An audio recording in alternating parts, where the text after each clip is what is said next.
one that makes me laugh every single time. And well, I mean, I'll tell you the joke, I'll tell you in a second, but I also love the phone call that is 100% real. I almost left in the editing because as soon as we finished it, I was in the room with them. He did it completely alone, but I was in the room in there. And as soon as we finished, I said, "Who called?" And it had been his brother, Leslie. Yellow is the best color, you know, but I don't know if you call that an opinion. You know, it's just a, oh, hold on, it's my phone. Hello? I gotta phone you back on account I'm doing a special on the TV, comedy special. So I'll call you back, okay? Okay. So I almost left that. Oh my, I just froze there, but I almost left that. I almost left that in just so people knew that that phone call was real. But anything Norm does is real. So it's not even a question of whether that was a fake call or not. It was real. And then, of course, with the dog barking, I like that in there, too. Like I flew in from Vegas, I remember one time, and there was some turbulence. And I was like, I'm eating that fucker in 14 years.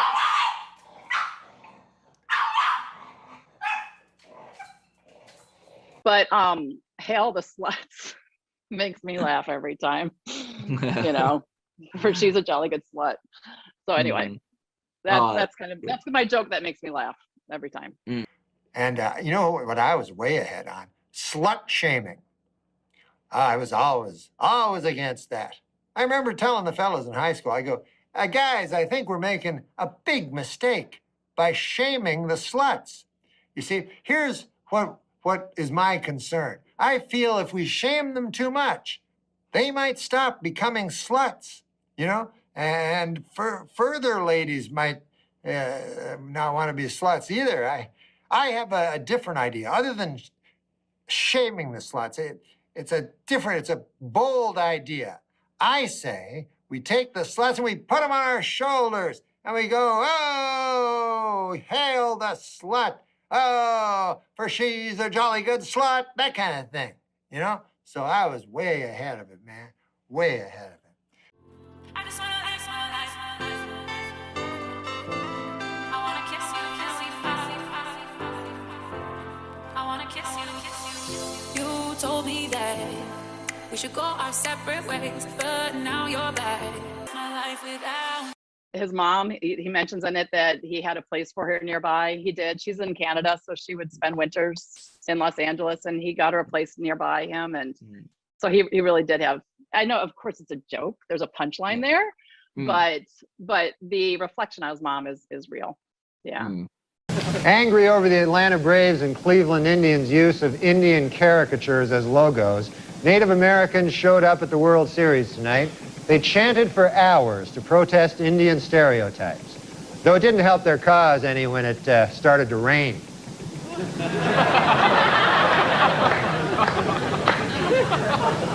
Native Americans in upstate New York are trying to block plans to build a Kmart on the site of a Mohican burial ground. In addition, they were upset to learn that sales at this particular Kmart will be announced, "Attention Kmart Savages."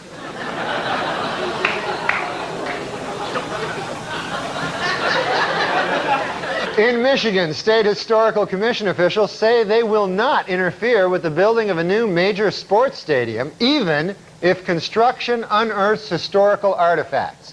However, state Indian Affairs officials say that if relics from a Native American tribe are found, they would like to have the land set aside and designated as a sacred tribal burial ground / giant casino.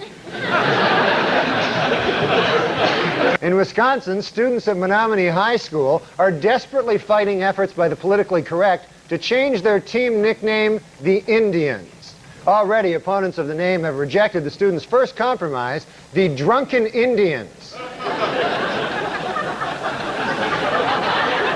They feel that's almost worse in a way, you know?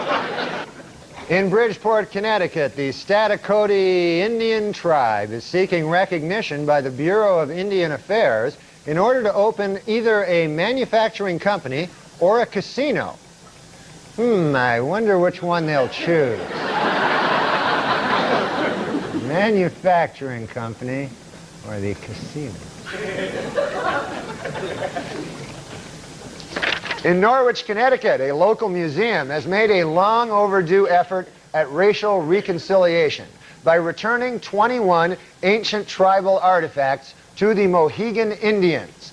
But as for everything else in the country, we'll be keeping that. It's good news, really. We don't have to give any of it back. It's like the difference between the Cleveland Indians and the Washington Redskins. I can see where Redskin might upset somebody just a little. I don't think you're ever going to get it changed, but at least it is a bit denigrating. But Indians, isn't that? I never understand that. You don't understand that? No. Well, here's the thing, man. Or Braves. I have no formal education, Mm-hmm. and as a matter of fact, I don't have any informal education. It's not like I'm hanging out with professors on the weekend, right? Yes. But this is the way I understand it. Old Chris Columbus, Mm-hmm. he sailed over here, Right. and then he got here, and he thought it was India. Jesus, what a dolt. And that's the source of us all. Yeah, so he goes, hey, man, look at all those Indians. All right. Oh, that's it. And then one of his buddies goes, hey, man, we took a wrong turn at the middle of the Pacific Ocean. This is America. and then he goes, hey, you Indians better get the hell out of here. You're not even in the right country. Well, once you're about to take a country from somebody, you cannot refer to them as Native Americans. It only makes your task harder. They will fight harder because you've already told them you assume that it is their property. But my feeling is at some point there were an ice people, a horde of, almost Piltdown men-like creatures who the Indians or whatever, the Native Americans came in and took this from. Isn't that the way of the world, Norm? That eventually everybody takes something. What's a Piltdown, man? You talking about the old days? I'm sorry to throw you off the scent of the conversation. I'm talking about in Paleolithic times. I assume that the Native Americans were not native here either, but came down and took this from somebody else. That's just the way of the world. Yeah, everybody takes everything. Listen, Mother Nature is a brutal bitch. Mm-hmm. A red-clawed, Paint the picture. Machine that eats and Shrieking harridan. Yeah. So, Jenny, what month was your issue? Quoting Churchill. May of '08. Who was on the cover? Do you remember? It was a Russian girl. And my nickname's Genocide, so I think that was kind of funny. What? What? Why is that? It's funny because there was a genocide In Russia? only about 70 years ago against the Russian people. Who still lives? But me. That's not You it. first. Huh? Czechoslovakia. No, it was not. Oh, the 700. It wasn't a complete genocide. What do you mean? No, it was. Well, Stalin was a mass murderer.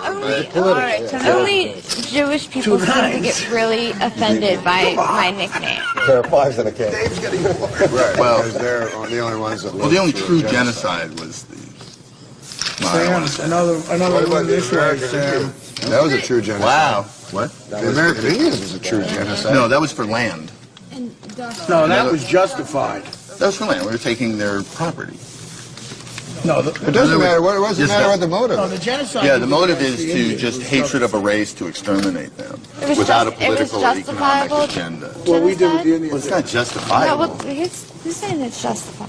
I said, well, You got to bury them. I'm just wondering how it's it's one counterpoint. You've never heard the legal term justifiable genocide? Hitler was out of his mind at the time. Baby, won't you come by? Everything's better with you by my side. A movie and dinner tonight. Pour a couple drinks and yeah, we're feeling fine. And when the is NORM MACDONALD. Thank you. Thank you, but I am sorry I cannot, in good conscience, accept this award on behalf of Melissa McCarthy. I instead have chosen to give my time to a friend who has something very important to say.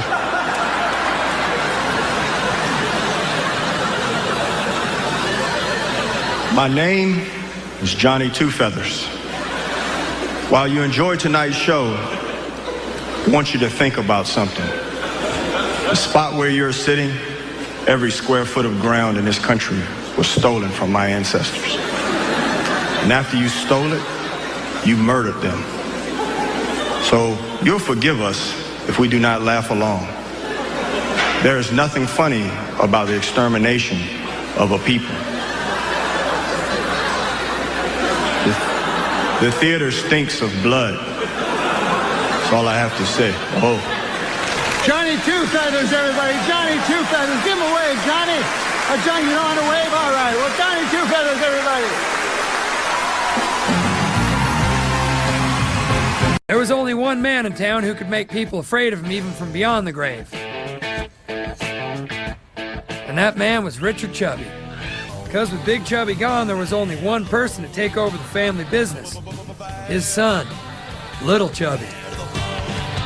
Back again, Burt Reynolds in a commanding lead with $14. Hey, check out the podium. Look at this.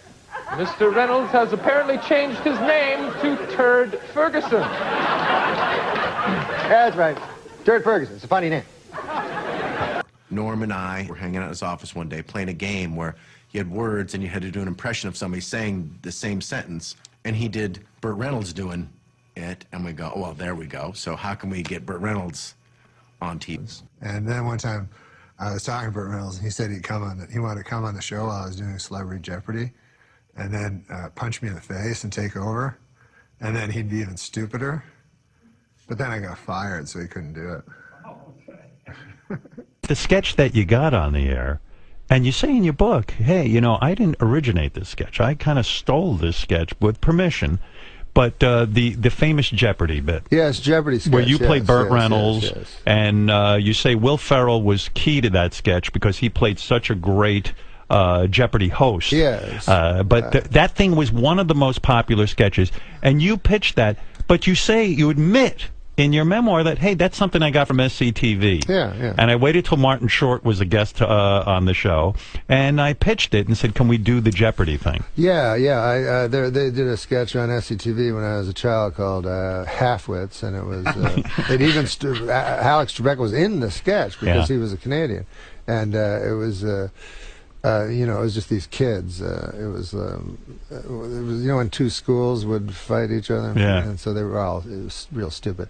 So I always loved that show, and I said, you know, Celebrity Jeopardy, they always ask such easy questions, and the celebrities are all so stupid. It would be great to do it. Unfortunately, they've already done it, and I feel like I shouldn't just steal a sketch. Right. So when Mr. Short came to do the show, who later became my friend, I said, who wrote that sketch? You know, and he said, Eugene Levy. And I said, maybe we could phone him, you know, and get permission. Get permission. And so he said, yeah, we'll do a conference call. And I said, no, I'll phone, you know. I'm a man, you know. Yeah. So I phoned Eugene Levy, and I asked him, I told him the whole sketch. I said how much I loved the first one, and I asked permission, and he was kind enough to give it to me. There was no better show than that SCTV. That was unbelievable, God, right? It was amazing. It was amazing. Yeah, unbelievable. Why does Turd Ferguson? Why does Burt Reynolds hate Alex Trebek? You know what's funny is I wrote that sketch because on Saturday Night Live you have to do impressions once in a while. Mm-hmm. And I don't do impressions, you know. But I do like 4 or 5 guys from when I was a kid that I liked, you know. Like Letterman I liked, so I could do an impression of him. And when I was a little kid, Burt Reynolds used to be on The Tonight Show, and he was like the funniest guy ever. So I wanted to do Burt Reynolds, but I couldn't figure out how to put him in anything. Right. And so I wrote the sketch Celebrity Jeopardy so I could do my Burt Reynolds. And then when it comes time to tape it, like Lauren told Costume to have a white hair for me and a white beard. And I'm like, no, Lauren, I don't do Burt Reynolds. I do Burt Reynolds from the 1970s, from Smoking the Bandit. Because that didn't make sense either. Nobody knew why. Why was it 70s? I know, it made no sense. But it's funny, like you say, Turd Ferguson, because on one of them I go, Burt Reynolds goes, you know, that's not my name, you know, to Alex Trebek, you know, and he forces himself to be called Turd Ferguson. He forces Alex Trebek to call him Turd Ferguson. Right. So anyway, somehow that caught on with some people, So still to this day, like sometimes I'll be walking down the street and a guy will go, "Hey, turd!" And then I go, "Thank you," and then everyone else goes, "What? What is going on? What kind of universe is this?"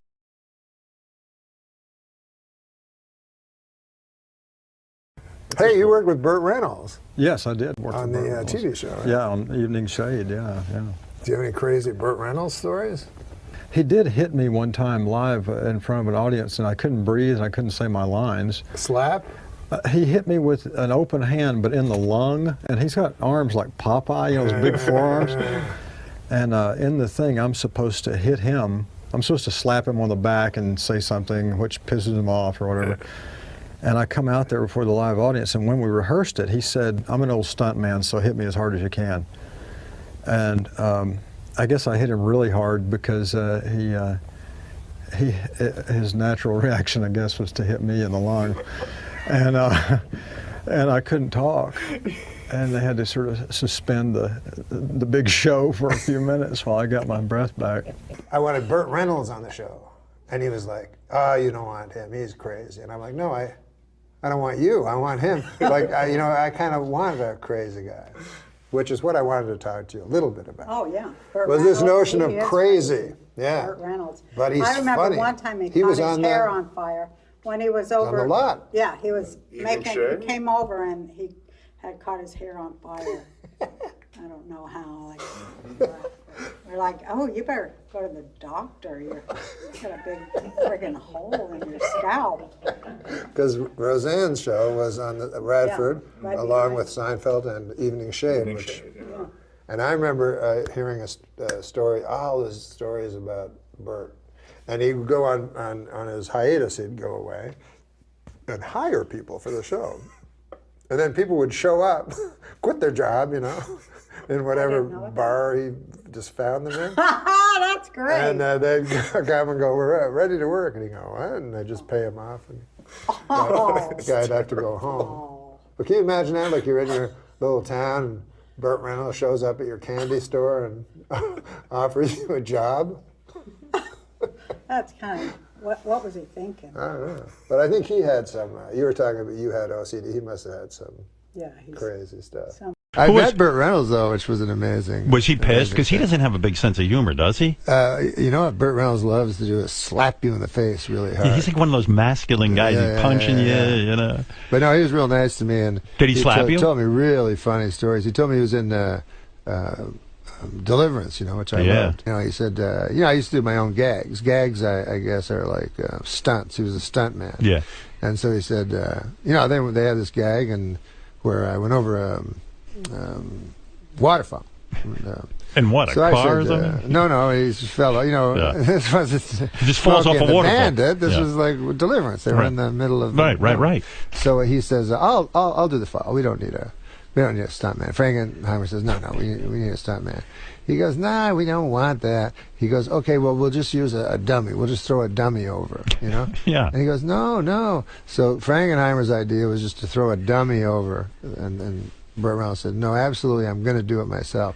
So Burt Reynolds says he does it, and he said he did. He said some term I'm not familiar with. I do a half pike or something like that. He said his shoulder immediately hit a rock, then his head hit another rock.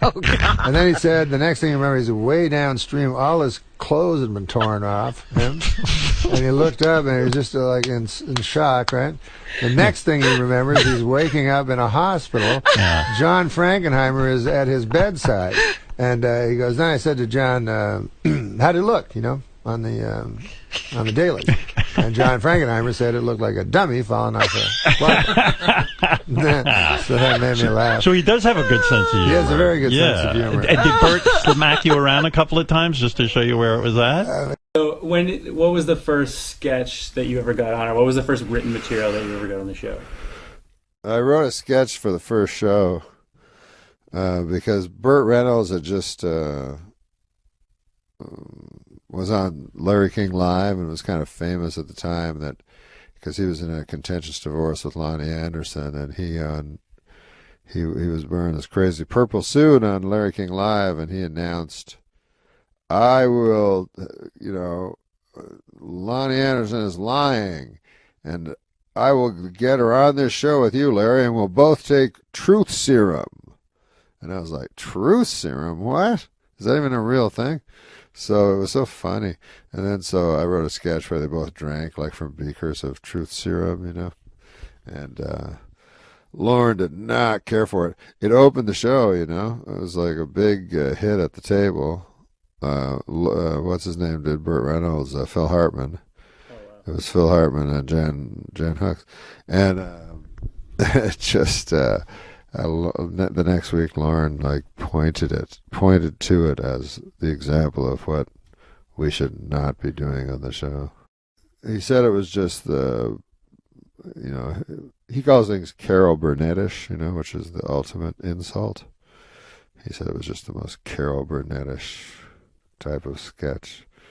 But I didn't know what I was doing. I don't know. And he let me do it. It got all the way to the air. He chose it, and he put it on first. Not my fault. I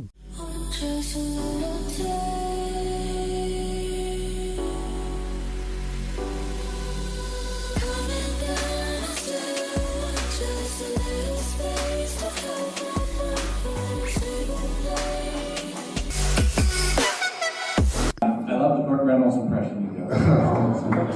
So a bit about A, like the genesis of it. B, has Burt, have you met Burt? Has he commented? And just while I have this, over the 41 years of SNL, I'm wondering, besides Farley, going back to day one, who are the players that really you most admire and maybe shaped anything? Well, when I was a kid, I liked, my favorite was Dan Aykroyd by a million miles. And I always wondered why Chevy was the star, because I thought, God damn, Dan Aykroyd can do anybody, and he's so funny and stuff.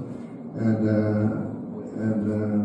the reason I want to do Burt Reynolds, because I loved him when I was a kid. I don't really do impressions, but guys who I really like, I can do. And guys that are funny, it's kind of a cheat, but you know, you do an impression of them, and then you're funny because they're funny. Do you know what I mean? So I always used to watch him on the Tonight Show, and I said, I gotta get him a sketch. So then I stole this sketch called Halfwits from Second City, and I turned that into Celebrity Jeopardy, and I felt really bad for stealing the sketch. And so I waited until Martin Short was coming on. And I said, Martin, can I do this sketch? You know, I stole it from Halfwits. And then he said, oh, I didn't write it, Eugene Levy wrote it. So then I had to phone Eugene Levy and ask him. And he was a gentleman about it and said that I could do it. But then when I did it, you know, Lauren picks out the wardrobe. He had like this gray hair and gray beard and stuff. And I was like, no, I want to play it from the 70s. And it's kind of odd, but all the time I did it, nobody ever commented that the three celebrities, one of them was from 50 years ago.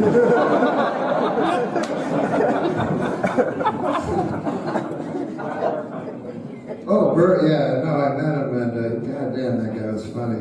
He just told me the funniest stories. And yeah, he said he wanted to, this is a story I told him. He said, you know, he could all these girls when he was young, you know, he was so handsome. He said one time he was in a hotel, and there's this beautiful blonde, and she said, like, just come up to my room, you know, and have a lot of sex. So he goes up to her room, and they're kissing on the bed and stuff, and then he said she whispered in his ear, and she said, I'll be right back. I have to take a dump.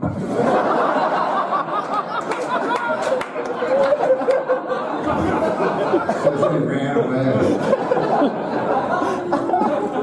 Most of us would run away, but he could just get the next girl to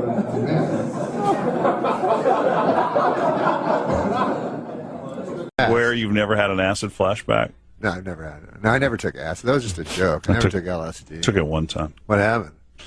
I was at a Paul McCartney concert in Dallas, because you know Paul McCartney just that says acid when you hear Paul McCartney music, like songs like "Let 'Em In," and I was on a bus with the listeners, and this woman walked up to me. She goes, "Stick out your tongue," and I went like this, and she put this piece of paper on my tongue, without knowing, and I didn't know anything was going on. And then did she tell you? No, yeah, she right after she put it on my tongue. You didn't know you were going. You didn't think you were going insane. You just took acid. Wow. And then later in the tunnel of Texas Stadium, there was a woman holding a box of Starbursts, and I also had a box of Starbursts, and something in my head told me that those must also be my Starbursts. So I went up to a strange woman and said, "Those are my Starbursts." Wow. Like a crazy person. And then it lasted till like 5 o'clock in the morning. Yeah, and wallpaper was running down, and I had to call my girlfriend. I'll be honest with you, I did it one time. Well, why'd you lie? Well, because I don't know what people think I did LSD, but I did it one time, and so I laid down on my bed. I was just a young boy, and I looked up, and there was a hanging plant for some reason in my room. No, there wasn't. And in the plant came the face of Jesus. You know, the countenance of our Lord and Savior, Jesus, the pale Nazarene, suddenly showed up in my hanging plant. So I was like, oh man, I was like, well, I'm on LSD. This must be like just a crazy trick of my eye, an optical, thing. And then I thought, wait a minute, what if it's just a coincidence that I'm on LSD and Jesus is showing up? That would be bad luck for me. You know what I mean? I get absolute proof he exists, and then I ignore it, thinking it was the acid effects of the acid. So then I'm in a quandary. I'm stuck in a quandary. I don't know if you guys have ever been stuck in a quandary. But not while I'm on acid. So, anyways, my quandary was it fixed itself because suddenly the face of Jesus morphed into the face of Trapper John M.D. You know that guy? Yeah. Oh, yeah. So I was like, oh, that's cool. Which one, though? The one Pernell from Roberts. MASH? Yeah, Or, Pernell Roberts. After. And you must have seen it this morning. I don't think you've ever seen MASH where they go, hey, Trapper John M.D. That's true. That's true. You're right. That's that must have freaked you out when our sports guy came in, because he's got that white bearded Oh, yeah, look. he looks like Trapper John M.D. There was your flashback. It's too weird when they have the character changes, like it's it's Wayne Rogers, and it's another guy, and you're like, what? He looks different. Like, I remember one time as a little kid on Bewitched, suddenly Darren looked all different, because it was a different actor. That's right. But I was just a little kid. But they were so both named Dick. So I was like, yeah. York and Sargent. So I was like Dick York and Dick Sargent. But as a child, you see, I didn't know anything about Dick York or Dick Sargent or Elizabeth Montgomery. I thought of Darren Stevens and his wife, Elizabeth Stevens or whatever her name was. Sam Stevens. Samantha Stevens. So anyways, when I didn't know Dick York or Dick Sargent, all I knew was Darren Stevens. So when he suddenly changed appearance drastically, I thought, what's that Endora up to this time? Oh, boy. She was in Citizen Kane? Yes, she was. Yeah, she was in Citizen Kane. She always played, Endora. What about when you Mrs. get Crab. cast? It's tough when you get cast as an old bag. Yeah. And like when you're reading the script, or it even says old bag shows up. You're like, what's this mine? But like they had this show Jake and the Fat Man. So who was William Conrad? William Conrad. He was Bill Conrad. Yeah, Bill Conrad. Beautiful man, I hear. Great actor. But he was Cannon. He was a big star, a big Quinn Martin star. Mm-hmm. And so he, he was not a man to be trifled with. So if you're writing a script for somebody to be with, and you go, I would like to, maybe a William Conrad vehicle might propel me. Yeah, you might not want to write. You might not want to title it "Jake and the Fat Man," and then send it to William Conrad, because William Conrad's like, "What the? I'm pretty sure I'm not Jake." And if I'm Jake, I don't want to be on the show at all, because then it's really gross. But I love the way your mind Norm works. MacDonald tonight at Cap City and tomorrow night. And all these observations and more. 467-2333. Thanks for being here, dude. Thanks a lot. Listen, God bless in the name of the pale Nazarene. What? And hey, what about this, man? You know how you're. It's like the Energizer Bunny. I love that. This lady told me this thing. If you're a Christian, you're kind of reviled nowadays in today's society. You know what I mean? Mm-hmm. You're looked on as a joke, kind of. Bill Maher makes fun of you. But let's say you're a lady and you believe in astrology, right? Then suddenly everything's fine. Nobody thinks you're an idiot. Paradise with your body, I don't wanna share. We're making dynamite, explosive love intentions building in the air. drugs, don't do them. Used to, when I was a boy, young, I'd do anything, you know? LSD, I was about the strongest drug I ever did. Acid, I don't know if you ever done acid, but I remember when I was young and they'd tell me, they go, you gotta be careful with that acid on account of you can do it, and then you have a flashback, like 10 years can pass, 20 years could pass, and then you get a flashback. So I thought, well, that sounds like a good deal, you know? And I went to my drug dealer, Frank. I said, Frank, is there a drug on the market where I pay you $5? I take the drug, I get high, and then 20 years later I get high again? And he said, yes. And I think of myself as somebody who is good at stretching his drug dollar. But the point of the whole thing is for me to tell you young folk that it's not true at all. You know, because I have not done LSD since I was a teenager. 10 years have passed, 20 years have passed. Sadly, 30 years have passed. And still, no flat. What a gyp that turned out to be. Just more horse shit by the big acid companies, if you ask me. You know, I don't want to get too political, but if you think big acid cares about you, the little guy, they care about their third quarter profits. That's what they care about.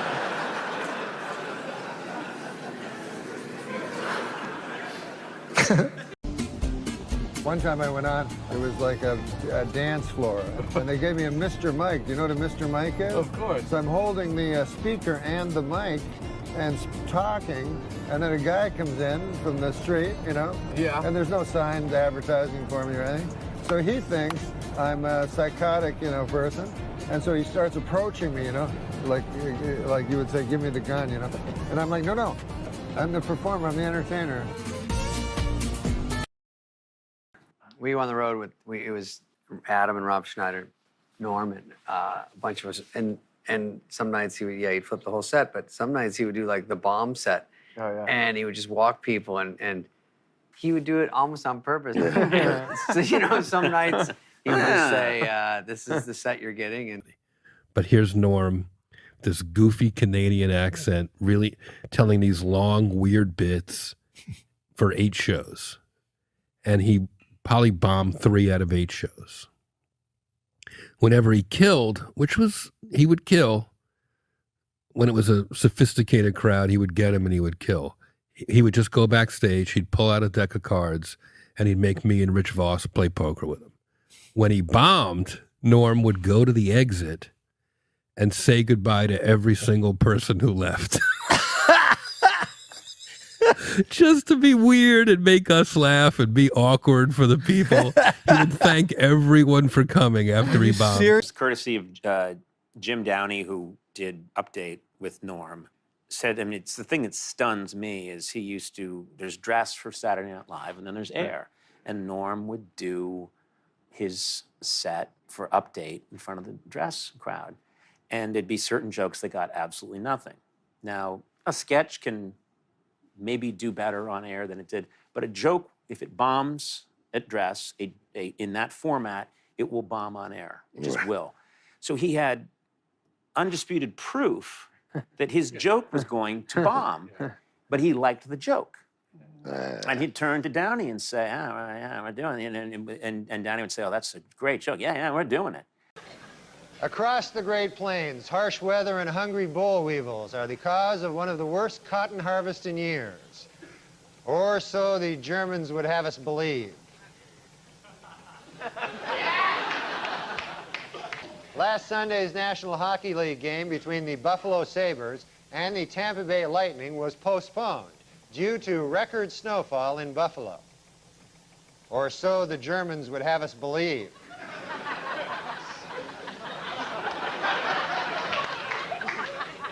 Now, that I like to do well. And if I'm handed absolute proof that I will fail, I will change course. Sure. I will admit it. I'm not that guy there's something in him that's unbelievably fearless. What you're describing there, when I would watch those segments, they were delightful. There was something more exciting and interesting about the silence and Norm's joy at having landed the dud. And holding a smile. It was thrilling. It was heroic. He was telling us, this is a good joke, and I'm sticking with it. And his eyes would just light up when he was getting nothing. And you got what I'm serving tonight. This is what we're serving at the restaurant, and this is what you're eating, and you're gonna. There you go. Yeah, you know. That's a perfect way to put it. It's like a master chef. What do you know? Fuck your taste buds. It's a sushi restaurant where they go. Yeah. Yeah, you don't do California rolls here. Yeah.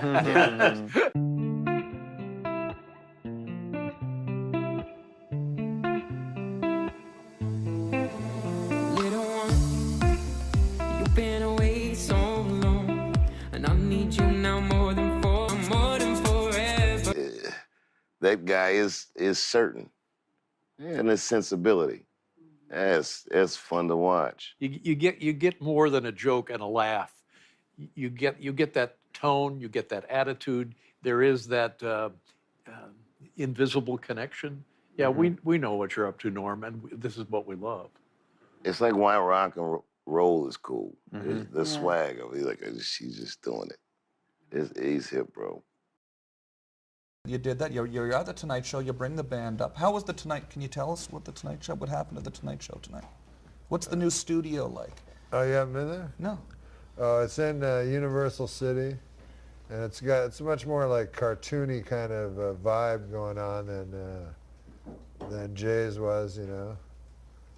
Kind of same way as his old show was. Yeah. Cool. It was fun. Cool. Well, we have what? Hunter S. Thompson can't wait any longer.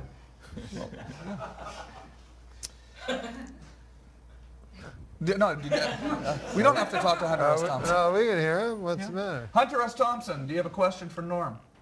Yeah, I do actually. Okay. I know he spent years on SNL and whatnot, but my question actually revolved around if he had seen the video with Lady Gaga's cock. Yeah. Whose cock?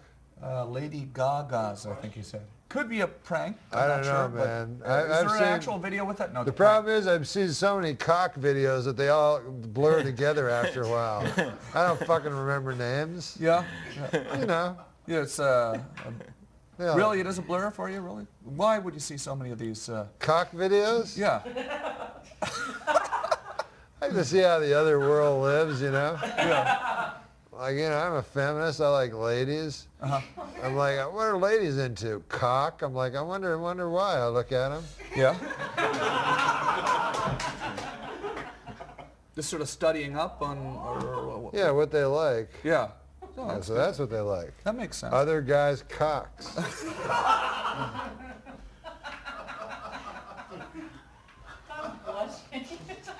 Hey, you're on the air with Norm MacDonald.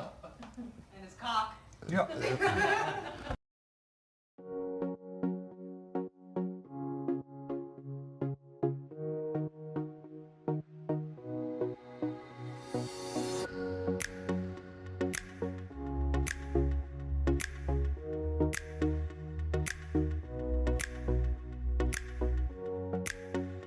What are you still toying with the idea of the puppet act, or where are you telling me? Oh no! What, you want to hear that guy? I just remember you telling me you were working on a ventriloquist act. Yeah, we don't call it puppet act, but thanks a lot, man, for the respect.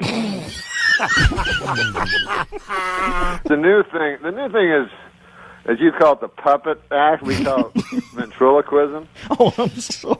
It's like I didn't want you to be slumming there. It's kind of postmodern ventriloquism, where the act almost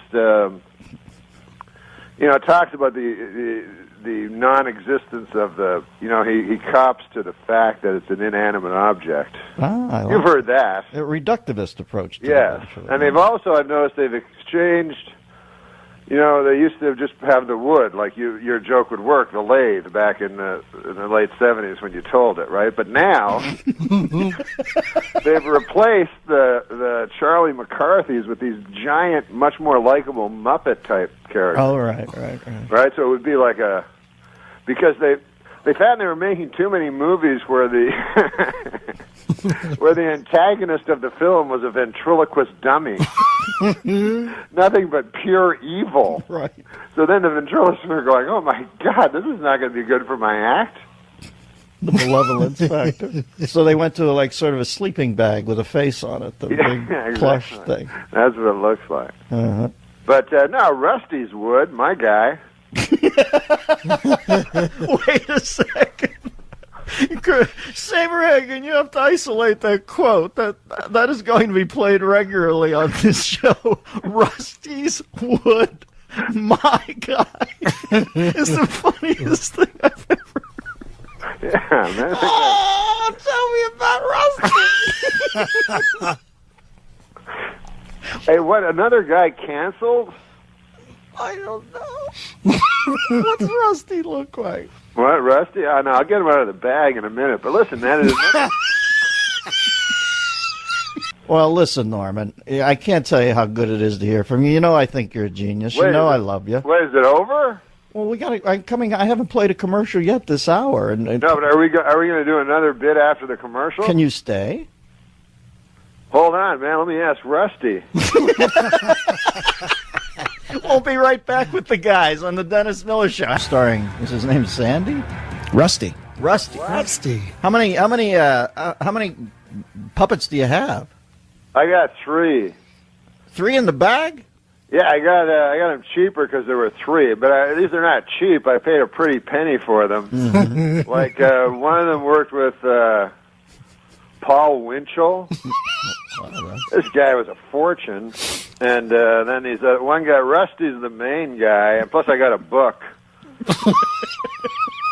I do it, Hold on a sec. What the?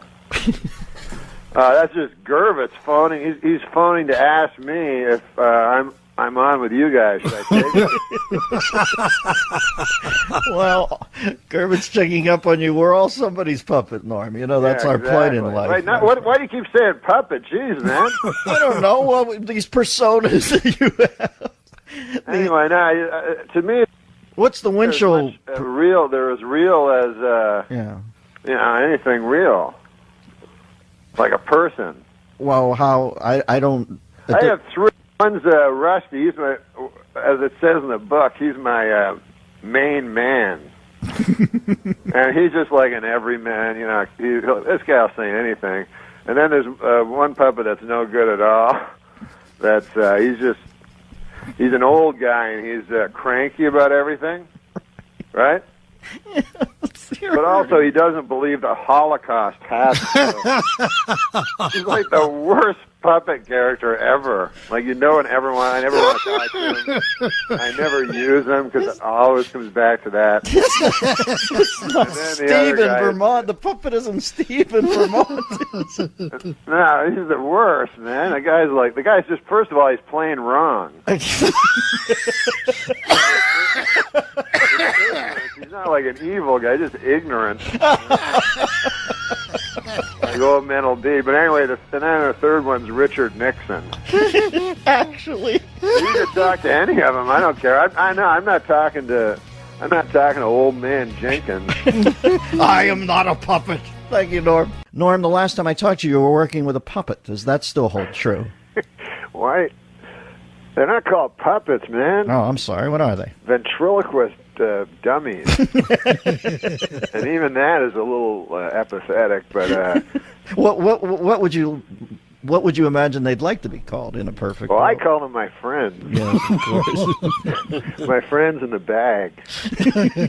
Christian wanted me to do this, but I don't know where that bag is. What were some of the puppets? Who was your rat pack in there? I had my regular guy Brad. He's just my buddy, And then I got this old man, and I had trouble with him. He's too cranky. Right. And it turned out I don't even want to mention what he believed. And weren't you also beginning to work with a young Chippewa girl? Oh. Now, that one was too expensive. I wish I could find my Richard Nixon doll, because now they have that Frost-Nixon debate. Yes. And I do have a Richard Nixon doll. Uh-huh. Now I'm calling him a doll, but he's somewhere. But I haven't even started working with him on the road because I'm not very good at it yet. No. If you use the Nixon doll, you have to hold his arms up and have him say, "I am not a doll." And then you know what'll happen then? Oddly enough, as in Rosemary Woods Land, you'll be greeted by 17 and a half minutes of silence. Man, that impression was, I would say that's about equal to Frank Langella's.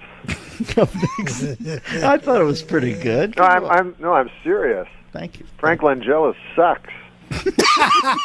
What do you like to do during the days in San Fran to unwind? Do you go? I just work on my ventriloquism. Oh, how's that going, Norm? It's going great, man. I thought Rusty and I'd do a little holiday song for you. Oh, you're kidding me. Let me kick back here and put my feet up in front of the fire, you and Rusty. Which puppet is Rusty? Refresh me. Rusty's just my friend. You know, I'm having a lot of trouble with my cranky old man. I don't know if you remember old Alec Majerison, the virulent anti-Semite. Yeah, sure, I remember. What are you kidding me? I have a plaque commemorating my first meeting. I'm trying to get rid of that guy because you know he's a Holocaust denier. That's no secret. He's an enthusiastic Holocaust denier, and I've had it up to here with this character. You know, the man is just a waste of wood. But I don't know what to do. One of my Jewish friends suggested that, why don't I just throw them in a fire and burn them? But I say 2 wrongs don't make a right. Gotta go. But anyways, we're not here to talk about that. Let me get Rusty out here. Rusty, say hello to Dennis. Hey, Dennis, how are you? Hey, Rusty. What? Hi, Rusty. Who's the dummy here, me or you? It's me. It sounds like it's you. I'm sorry, Rusty. Let me give you my man voice. Hey, Rusty, how are you doing? Yeah, dummy. Hey, come on now, Rusty. That's ridiculous. Calling Dennis Miller a dummy on his own radio program. Now, can I jump in here for a second and tell you, here's how crazy Norm is. I'm sitting here believing that he actually has a puppet. Like, it's not enough for him to fake the puppet act on the radio and over the phone. You did pull out a puppet and have it on your arm right now, don't you? Of course I have my pal Rusty here. Yeah. What do you boys have planned for us today, Rusty, Norm? We're going to do a song, according to this dummy. Would you stop calling me that? You're the dummy. Now listen, we're going to do a song, a beautiful song. Why? By the way, Rusty, what are you doing for Christmas? Are you going to see your family? Oh, sure. In my family tree, it's an actual tree. Okay, now that's just ridiculous. You're actually overlapping dialogue here, Norm. You're not even putting a second between you and the puppet's voice. Now, Rusty, are you ready to sing that song with me? Sure. There you go. Okay, I'll start. Here we go. Rudolph the red-nosed reindeer had a very shiny nose. And if you ever saw him, you would say that he was a drunk. Hey, come on! Well, that's ridiculous. What the? Come on now, don't ruin this. This is a classic. I'm sorry. All right, now let's continue. Then one foggy Christmas Eve, Santa came to town. Rudolph, with your nose so bright, have you been drinking some bathtub gin? What?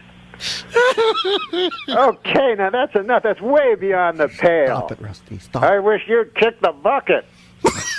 Like what? Kick the bucket? What are you talking about? You said tail.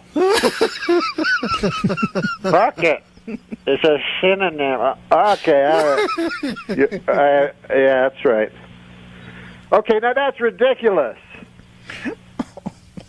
You're the dummy. Okay. Stop. I'm sorry, Dennis. This is going nowhere. This is ridiculous. I apologize for Rusty. Jesus, it's so crazy. It's gotten so crazy over the years. I can't go on with this. This is just an abuse to the whole idea. All right. Now, what separates Rusty's old man voice from the old Holocaust denier's voice? What? Give me that voice. You don't hear from him, do you? Well, I know Rusty's just wetted the palate for a little more puppetry. I swore I'd never use this guy. It's like the Stones doing "Sympathy for the Devil" after Altamont. There we never go. thought I'd Alec, see you play that. Alec, how are you? Mm-hmm. I'm okay, I guess. Yeah, I suppose. What do you think of this Christmas?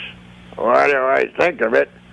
I'm not going to celebrate no holiday where a bunch of bearded New Yorkers killed our savior. Hey, come on now.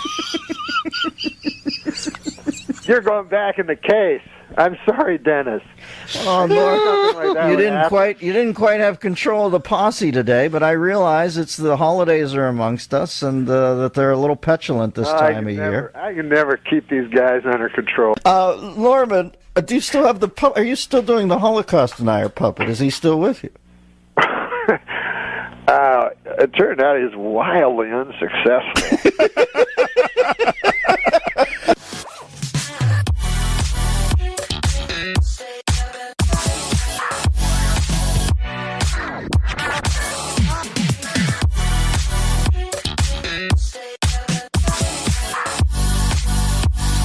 Meanwhile, on the men's side of the French Open, Novak Djokovic continues his domination. A very talented player, but he's not the only gifted Djokovic. Please say hello to my little buddy, Jokey Djokovic. Look at this guy. Say hello to the people, Jokey. Hello to the people, Jokey.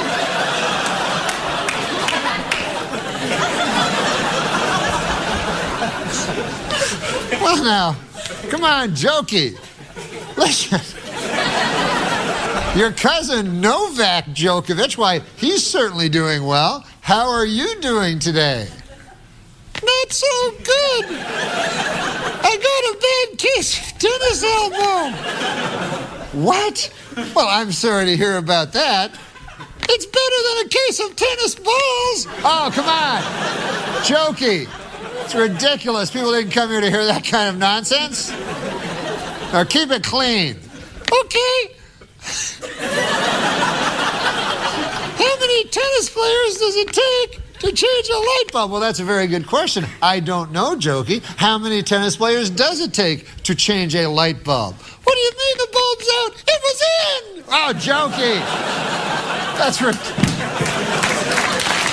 Visitors to New York's Times Square this winter are in for a bit of a surprise.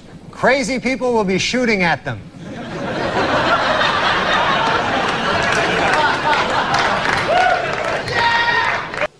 Well, New Yorkers were asked in a recent survey what they thought of the new slicked-back hairdo Princess Di displayed on a recent trip to the city. 38% of New Yorkers approved, 45% disapproved, and 17% said, "You stopped me for this?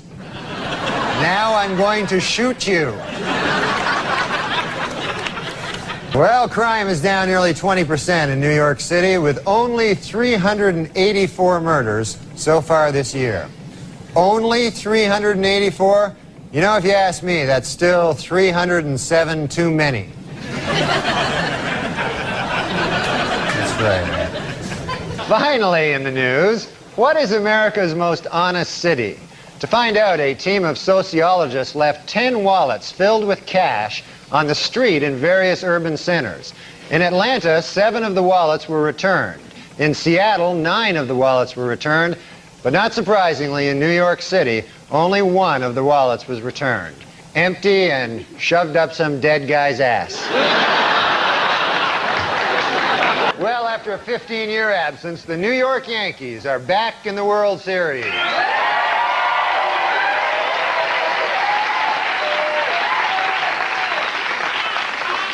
And some New Yorkers have come up with a novel way of snagging those hard-to-come-by tickets. Murdering guys with tickets and stealing them. Police in New York investigating the deranged homeless man who attacked a girl with a hypodermic needle have made a shocking discovery. He's Mickey Rourke.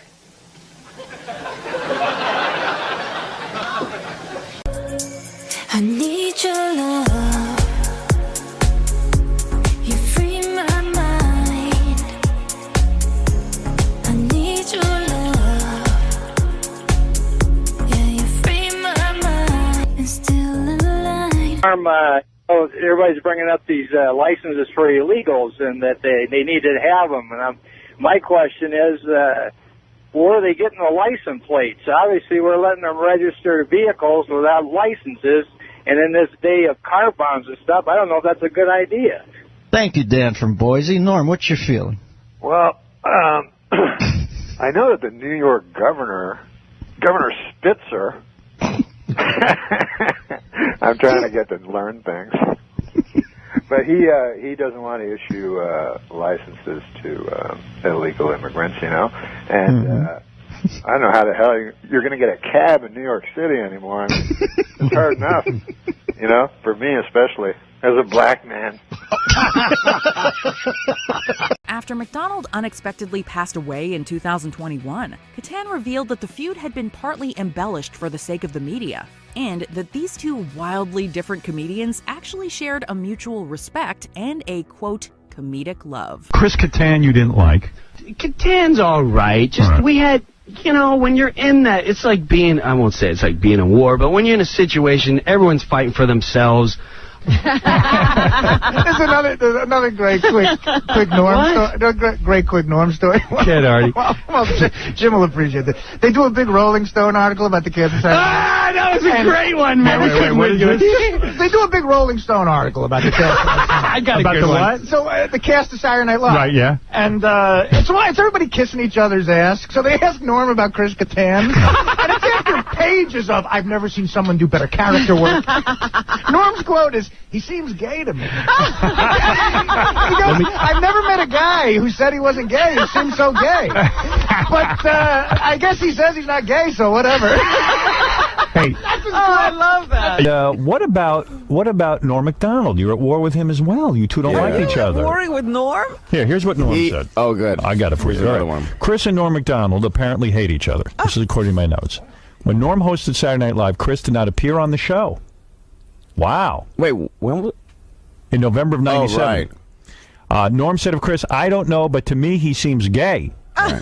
He claims he's not, but I've never seen like a guy who's not gay seem so gay. I don't find him funny. What can I say? Never made me laugh. What happened between... First of all, I don't believe you're gay, are you? I know someone you dated. No, I'm not gay. Yeah, you did. And he's certainly had to have laughed at you once or twice. Right. Yeah, You're exactly. a funny guy. Right. Well, that was the I mean, your Rolling characters... Stone Some of your article. characters are effeminate, so maybe people will think you're right. gay. Like Mango's like, you know... He's gay. Queer as day. Right. So yeah. So is Norm a homophobe? Is that the problem? He doesn't like gay characters? I definitely think he has a problem with But give me the history of this. I love feuds. Okay, let's see. What is, I don't know You exactly. didn't appear on the show for a reason. You just No. I don't. I just think I didn't get my sketches in. It wasn't like I'm not appearing in the show. And when you're on Saturday Night Live, I've heard this before. When you say you didn't get your sketches in, you have to write your own material. If you don't get it in, if it doesn't pass muster, then you're not on the show. Right. Wow, a lot of pressure. Yeah, every week. So do you have to hire separate guys to help you write material? No. I mean they're there. There's there's people you write with normally. So right. Okay. Because I've heard some people don't help other people. You know. No, some people don't. Right. But I'm not. Because I'm not exactly the easiest guy to write for, though. I'm not like. I'm not an everyman. I can't be the boyfriend all the time. I'm more of a freak. So why Norm MacDonald? I mean, Norm is an easygoing guy. I know Norm. Why the dislike? Something happened. Well, let's see. When I first got on the show, he was so nice. He and Spade, right, were just like so nice. And then I don't know what happened. He just started. Like Garth Brooks was, we did like a pitch meeting, and he started saying things in the pitch meeting like you don't want to do. Like Garth Brooks was a guest. Yeah, was a guest. I was like, I'm sure you don't want to do another fag sketch. Like things like that. People would laugh. Oh dear. I was like, why is he saying all of this? And then it got kind of old. Like Jesus, Norm, you're like another. And it makes you inhibited in a writing meeting if someone's goofing on you every time you open up your mouth, right? Yeah. I mean, I didn't care because I'm not gay. If I was like, some gay guy going, I don't want anyone to know that I'm this little. Right. And so the gay jokes kept going and going and going. Yeah, the gay jokes kept going and going. And then you finally said, hey, I've had it with you, Norm. Well, Did you ever confront him? Yeah, a little bit. Yeah, but it's like a playful thing. He says it's like a Jack Benny, Fred Allen kind of a feud thing. But you don't see it that way. No, I think he's I don't know. But he this is what happened. We were on a flight together. We didn't plan on being together on the same flight. We were flying from LA back to New York to do Saturday Night Live, and it was a red eye. And he's behind me, and we're, getting along, whatever. He's talking about crapping on women, or I don't know what he was talking about. Something like that. Yeah, and it was funny because he was so loud, right? So everyone else could hear it. I'm like, I just crap on this girl. Yeah. And I'm like, laughing. Right. Because he's a funny guy. Yeah. And then I wake up, and, because it's a red eye, and one of my shoes is missing. And I was like, where's my shoe? And Norm's like, hey, you lost your shoe, huh? And then he leaves. And I'm like, so disoriented. And I'm the last guy in the flight looking for my shoe. And I just, walk off the plane with one shoe. And all the stewardesses like, you are funny. Oh, no. So he stole your shoe. He stole my shoe. And he's playing goofs on you. He's not respecting you. Right. Right. And then I took his jacket on a really cold night. Yes. And his assistant called me at home going, I got to get Norm's jacket. Please get me Norm's jacket. When she was like freaking out. Right. I was like, no, this is between Norm and I. You can't play in this game. Right. Chauncey Hayden, you're on the air. Hey, Howard, how's it going? All right. I've interviewed Chris before. He's a good guy. Chris. Thank you. Is it not true that Jim Brewer, your former cast member, had a problem with you as well? I think at one point he thought I stole an idea from him. Oh, really? Yes. So, man, there's so much infighting. You got to admit. But that's it, though. Really? That's not much for like 6 years. With a lot of the cast members, and I think with Chris, do you remember that Rolling Stone cover came out, and they only put certain members of SNL on the cover? Yeah, that was a big deal. Didn't that cause a lot of strife inside? Yeah, well... Why, they only chose certain amount of people for the cover. It was you. Right, it was Will, me, Molly Shannon, and Sherry O'Terry. And you did the cover, and the rest of the cast felt like, hey, what are we, garbage? What is this? But why be mad at you? It was because of our characters, too. It was like there was the cheerleaders. You were the breakout guys. Roxbury guys. Right. And Mary Catherine. But aren't they mad or jealous because you guys broke out and they didn't? And don't they think that you should stick up for them and insist that they be on the cover as well? But you don't have that kind of juice. No, what are we gonna? Yeah. Yeah. I mean, it's only makes sense that they would be on the cover, but what are we gonna do? I mean, Norm wanted to be. There's a big stink because he wanted to be on the cover by himself. Yeah. Really? No, I don't know if he wanted. No, he wanted to be in that picture. I don't know. He showed up later, and then he wanted to be. He wanted to stand in the middle of us. And you said no. Well, it was just like weird. Yeah, like, right. Why are you like, who are you? Like here? It's like my variety show. What? Yeah. So. Yeah, I guess he thought he was the guy. All right, Chauncey, thanks. All right, Artie Lang, go ahead. Hey, Artie what's Lang. up, man? Yeah, hey, Artie. Oh, shit. Yeah, no, I like Chris. I think he's funny, but what he said before about that Rolling Stone cover is wrong. All right, go. Artie's going to defend Norm, I guess. Norm represents. You might be wrong. All right, go ahead. No, it's just that Chris made it sound like Norm showed up begging to get on the cover of Rolling Stone. Oh no, he wasn't begging. He was just like assuming he was on the cover with us, and well, he was though. I know he was. But he wanted to stand in the middle as well. No. They were begging Norm to do it. And he thought it seemed weird. He didn't want to do it. Right. He thought it seemed weird to stand in the middle of all you guys. Oh, that's true. They definitely wanted Norm to be on the cover because at the time, I mean, he was the funniest guy on the show. Howard, you've said that a million times. I think Norm is hysterical. He is. I already said that. Yeah, and so does Chris. But, I think Chris... he made it sound like Norm's begging to get on the cover of Rolling Stone. No. You guys said no. Hey, Artie, do you know why Norm has such a problem with Chris? No. What is his problem? I don't know. I wasn't there when they met or all that stuff happened. He's never really... Well, you are Mrs. Norm Wait MacDonald. a minute, you weren't there during the shoot either, but you know all about that. As a matter of fact, I was, because me and Norm had already done the movie, and I had lunch with his assistant. We went over there. There you go, Yeah, Artie. I can tell you, Howard, it's Christopher Walken. I hosted Saturday Night Live Yes. several times. I think Norm is just a funny guy. He came up to me one day and said, "I'm a big fan." I said, "What's your favorite movie?" He said, "Chris Kattan's a fag." Really? Oh, that's ridiculous. I, for the record, have never heard Norm say that. All right. Thank you, Artie. All right, man. Where are you today? I'm in beautiful New Jersey. All right, we'll see you tomorrow. You want to hear? Go ahead. Go ahead. No, you go. We're on SNL one time, right? This is what Norm just didn't care about anyone. This a quick story. Pamela Anderson is on it. Every time a hot chick would come on, Kattan would go over the top to like, "Oh my God!" You know, he'd write a sketch. We're gonna make out. Right. She's hot. She's with Tommy Lee Hammer. Back off. Yeah, right. Come on. So he writes a sketch, and they do this sketch where it's the Twilight Zone when everyone's in pig face or something. Right. All right. So that's the goof. So me, Kattan, we're all in it, and Norm is the guy who's got to go, "Imagine if you will." And Norm doesn't read sketches, and he's a pro. Right. So he would rehearse it and go, "Hey, imagine if you will, and second time," and Kattan would go, "Oh my God, you don't even sound like him. Why would you do that?" And I would stand and go, "Norm, you gonna hit him back? Like, you gonna say something to him? You just gonna take that from this guy?" Now we go to a dress show, which has an audience, and it's being filmed. Right. And again, he starts punking into Norm on the set. Right. He's going, "Oh my God, Norm, you gonna do it right? It's my only sketch." Right, you don't sound like Rod Serling. He's like, "Hey, imagine 10, 9, and we're on. Hey, imagine if you will." And he knew the deal. Right. Now we go to air.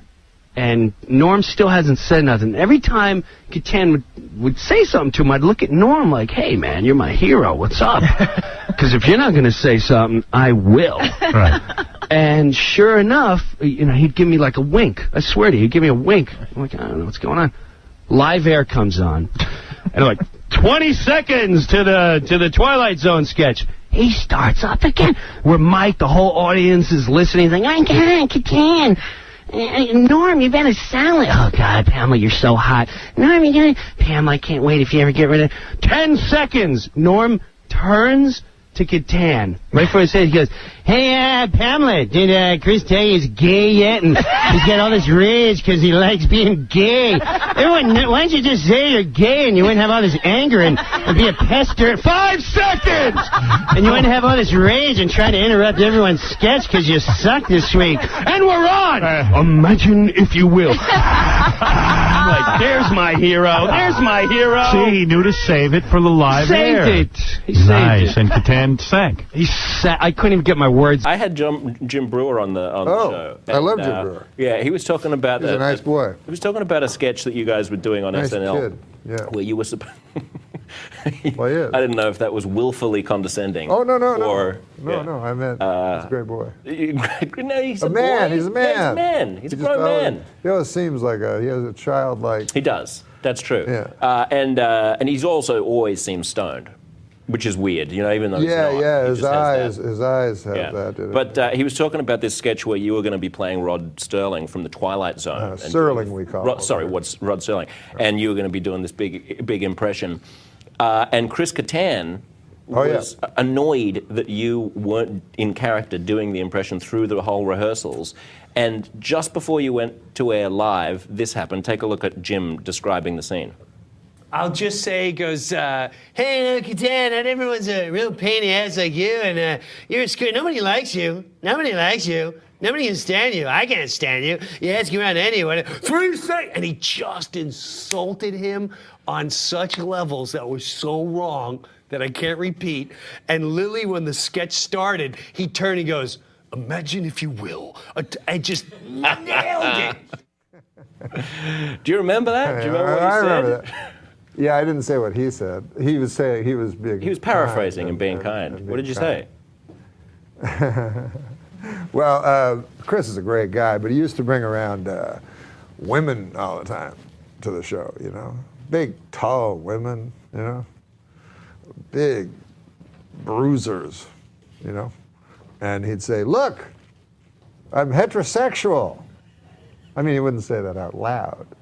But that's what that would be the caption on the picture in the New Yorker. Boy, those are funny. So it was something related to his sexuality. Maybe. But listen, if I call a person gay, that ain't no insult. It's a good thing nowadays. Yeah, if you say it's an insult, you're the homophobe, not me. Correct. to say goodnight. Kiss me once or twice. I'll never let go of you. Fold me into your arms. Stay with. Would you care to hear my Anthony? Yeah, I want to hear. I want to hear from Anthony Silence of the Lambs. Yeah, I want to okay, hear. You be your the girl. impression? You be the girl. Jodie Foster? Yeah, just say something. Who recently came out, right? Yeah, but don't put that. I'm not plugging that. Okay, so just say it like you're. I'm I'm Hannibal the cannibal. I'm Jodie Foster. I can't do Jodie Foster. No, just say any line. Okay, Hannibal, you're terrible. What have you done to these innocent people? Clarice, I don't know what you dream about, but I ate a guy. That wasn't good at all. I thought I've never done it. Here's the problem: I've never done an impression of him. Do one. Here's Jessica Biel from Flashdance. Okay. So okay, Jessica, man, aren't you getting ready for your dance? Yeah, I gotta go. I got a big thing tonight. It's like Jennifer. That much. My Jessica Biel and his Anthony Hopkins. It was pretty close. They were pretty close. No, sometimes you think a good impression might come out. Did you ever do that? What? You go, I didn't even hear what you said. You go, man, I like this guy. I'll try him. Maybe it'll come out and sound like him. It's the first time you try an impression. Like, maybe I could do Cary Grant. Yeah, I'm Cary. Nah, it didn't work out. Didn't work out. That scene that you guys Daryl, where's Daryl? The scene that you Here's guys my just Daryl. did, the one that you just did. Yes. You did it a few times, so. Yeah, every time we try to mix it up a little, you know. It's good to do it less than more. Sometimes less is more. Sometimes it really is. Sometimes more is more when you're talking about fat women, but less is more when it's acting. Yeah, if you're talking about little women, it's better to talk more about them. Yeah, less is less. With talk women, less about heavier women. But less is more in acting. But with big fat women, less is actually less. More is more. There's no hiding that. It's true. Here's my impression of a big fat woman. Not very good. Hey, fatty. So how much longer are you guys going to be here? What? We're that's it. Let's do a little from the Sunshine We flew in for a half Let's hour. Let's do a little from the Sunshine We're here for another week, I think. But next year the Sunshine Boys. You want to hear a little? I don't know Sunshine any Boys? from the Sunshine Boys. I don't know. Well, they said we could add a little bit off. Yeah. Hey, we got to get together, get back on the road again. See, do our vaudeville act. I can't do that. Why not? Don't you see I got all this paperwork to do? Yeah, you're balder than anything. Wait a minute. If I weren't 70. Ah. Let's see. That's good. I got all this paperwork to do, and if I weren't 70. I know him since I'm a beginner. And my first comedy club gig ever is in Catch a Rising Star, Princeton. And Norm MacDonald, this is 1990 or 91. Norm's done a few local talk shows in America, small time, but he hasn't made it in America. He's kind of got a little following, and it was a big gig for me. And I'm hosting Norm shows, and this is when Andrew Dice Clay was the #1 comic in the world. And Norm was so different than that. Yes. Yeah. But comedy was hot, so the club was packed every night. And Norm had this weird accent, and his jokes were long, and they were often absurd, and but here's Norm, this goofy Canadian accent, really telling these long, weird bits for 8 shows. And he probably bombed 3 out of 8 shows. Whenever he killed, he would kill, when it was a sophisticated crowd, he would get him and he would kill. He would just go backstage, he'd pull out a deck of cards, and he'd make me and Rich Voss play poker with him. When he bombed, inexplicably, he would go to the exit and say goodbye to every single person.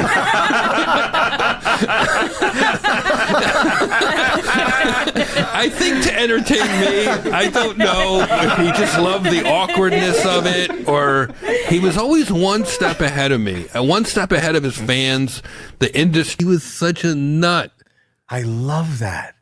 That's a committed person. But that's what I loved about him. He was just grasping fame and figuring out how to be to be different. And also one of the nicest, most genuine, authentic people. Paradise, with your body I don't wanna share.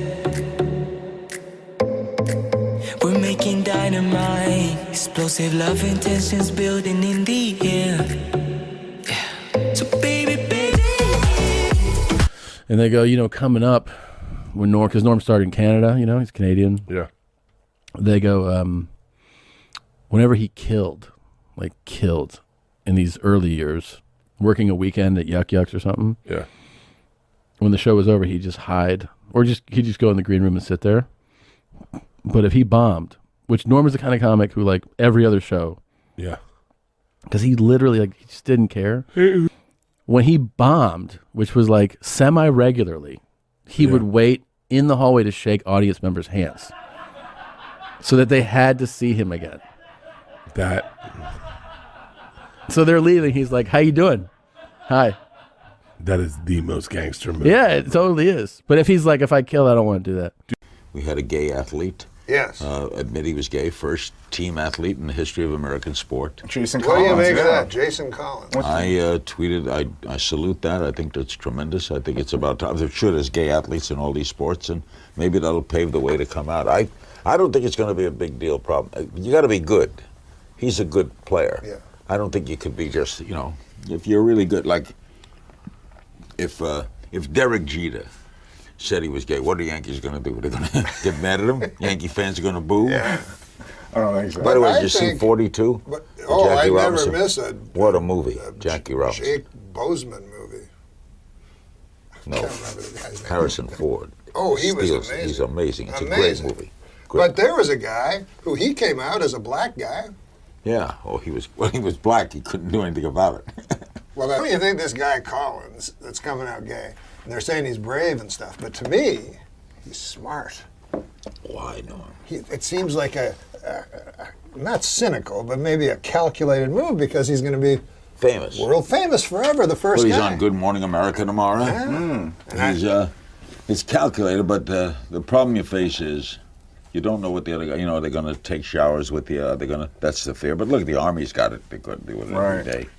I don't think. Can he score a basket? Can he play the game? No. Well, then he's in trouble. He's definitely good. And if on the first day he would attack a fellow athlete, that might not look good. And it's interesting that he came out the day after the fifth game when they could have been swept, the Celtics. And No, then but he's not on the Celtics. Oh, no, he's on not? the Wizards. He's on New Orleans. Oh, is he? No, New Orleans. Oh, is he? Okay. He Oh, I was didn't on the know that. Celtics. Oh, He he was w- on the Wizards. Oh, he was on the He's a 10-year veteran. He's 6'10", right? And his twin brother, identical twin Jaron, brother, is not gay. Dave? I was going to say, I thought you were going to Well, say you he know, was because we're 5'4". trying to figure out the gay chromosome. You are? You and Sean? Do we know why people are gay? You don't know. Do you know why you're heterosexual? You don't know why. No, I don't know. But I think this is the thing, Larry. If they define a chromosome as Or a saying gene, that yeah. you're gay or a gene, that would be abnormal. How would the gay community... It wouldn't be called abnormal. It would be called different. It wouldn't be called abnormal. Wow. Maybe the abnormal gene would be hetero. That's true. Hey, maybe the normal gene would be those Maybe it ladies would be that normal to be gay. that cut their cocks into vaginas.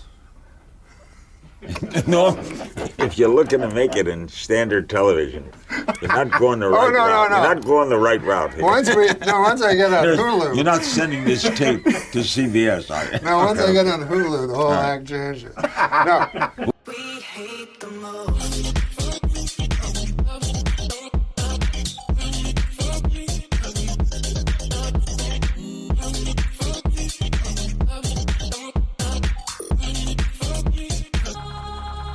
Tell a joke now to Larry. Maybe he'll use it in his act. All right, so there's two gay guys talking. No, it doesn't have to be gay guys again, does it? No, it's really not that bad. On It's the not. day that It's the not guy at the insulting. No. There's two gay guys. They're playing hide and seek, and No, and we're not going to do that. No, we're not going to do that joke. We're not going to do that joke. How many Polish guys does it take to screw in a light bulb? The question cannot be answered because Polish people are so fucking stupid that no matter how many of them are available, none of them would ever be able to complete that simple task. This is a meta joke. Have you aware of these meta jokes? How many comedians does it take to screw in a light bulb? How many? 2. One to do it, and the other guy to go, how long's he been up there? I like that. On stage. Yeah, because they was going, They're like, how long? Oh, that's a good one. I was going to say that the Polish government did actually try to land on the sun back in the... No, they didn't. Yes, and they were ridiculed for it because they said you'll burn up when you come anywhere near. They said we're going at night. Who? Now, Well, no, I've never asked you this before, and we've been good friends for many years. Okay, I made that up, but no. We haven't? No, we're friends. We're good friends, but I don't know what your. MacDonald. Is that Irish? Is that Scottish? What's your ethnic background? my ethnic background is Polish. Are you really Polish? Wow. Polish people, I didn't yeah. realize that. Yeah. MacDonald, you don't. Well, my parents changed their names. They had to because of the constant ribbing they'd get for being Polish, you know. Mm-hmm. And so they changed their name to MacDonald. But you know, it's one of the things that I mean, I get a little upset about it, you know. Because, you know, all the Polish jokes and stuff. you can't make jokes about other people, but for some reason you make jokes about Polish people, you know? Right. I don't like it. Right.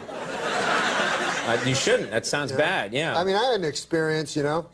I go in and I order a Polish sausage, you know, from this guy, you know. And so the guy says to me, you must be Polish.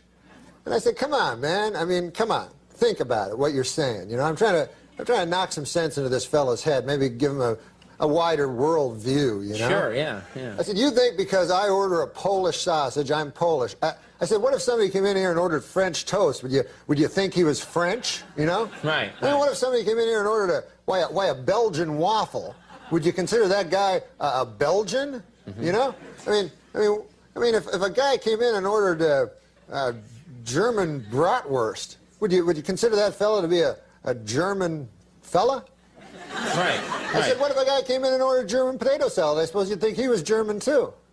Yeah? Yeah. You know, what if a guy... Wow, you talked to this guy for a while. I'm telling you, man. With racists, you have to get through You have to them. really get it into their head. Right. I said, if a guy came in and he ordered a Cuban hamburger, are you going to assume he's a Cuban? Right. I said, I think it is absolutely ridiculous that just because I come in here, I order a Polish sausage, why would you jump to the fact that I'm Polish? Right. And the guy says to me, well, first of all, it's a hardware store.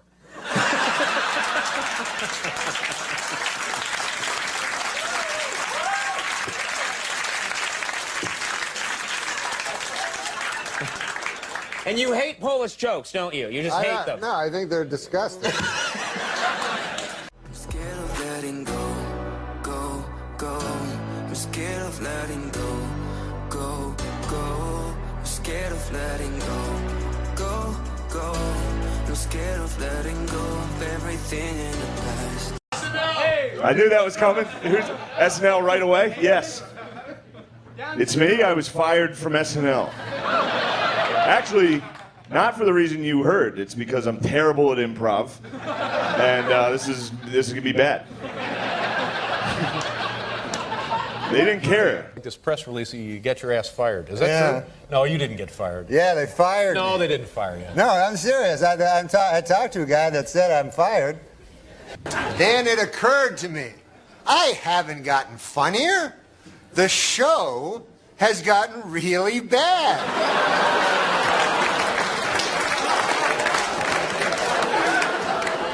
So yeah, I'm funny compared to, you know, well, you'll see later. But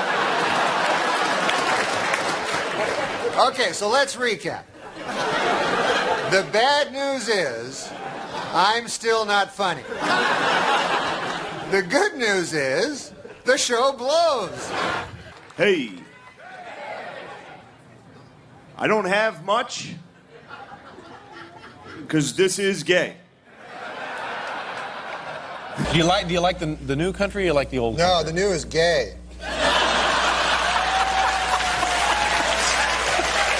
Down syndrome? All right. I'll do that. That was not my suggestion. But I will say this. I like it. I'm pro it. I have family members that have it. It's fun. That is weird because everybody's always like, oh, it's the best thing you could be. They're happy. They have the best life. I love my best friend had Down syndrome, you know? I love people with Down syndrome. I wish I had Down syndrome. And I'll tell you why, because they're happy. You know what I mean? They're happy. What's wrong with that? Man, I wish I was happy, you know? Dude, autistic kids, they're like cats. A little skittish. You're not sure if they like you at all. Down syndrome are dogs. They're the dogs, dude. You get home from somewhere, they're like, where the fuck have you been, dude? I got so much to show you. This is gonna be the best day. Ask a Down syndrome kid, do you want to go for a walk? Like, yeah. Like, throw a ball. Throw a ball. Happiness, the thing we strive the most. People pity these people that have it, you know? Like they'll look over a group of people with Down syndrome and go, oh, man, look. Breaks my heart when I see them. You know the saddest part of all? There's no cure. They'll probably die happy. Belly button rings. I feel like those go hand in hand. Do girls still, yeah, they do. Do girls, are you guys still getting belly button rings? I don't know, I haven't fucked a whore lately.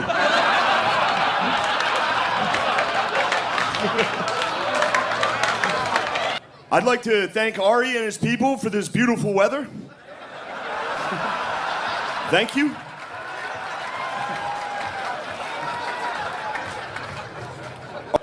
Ari is edgy and shocking, which is a really cool thing for a 50-year-old guy to be. Isn't it cool? Ari's yoga videos suck and are gay. Kim hasn't made it yet, but she's knocking on the door. Yeah, she's knocking on the door and saying, housekeeping? Kim is getting fat.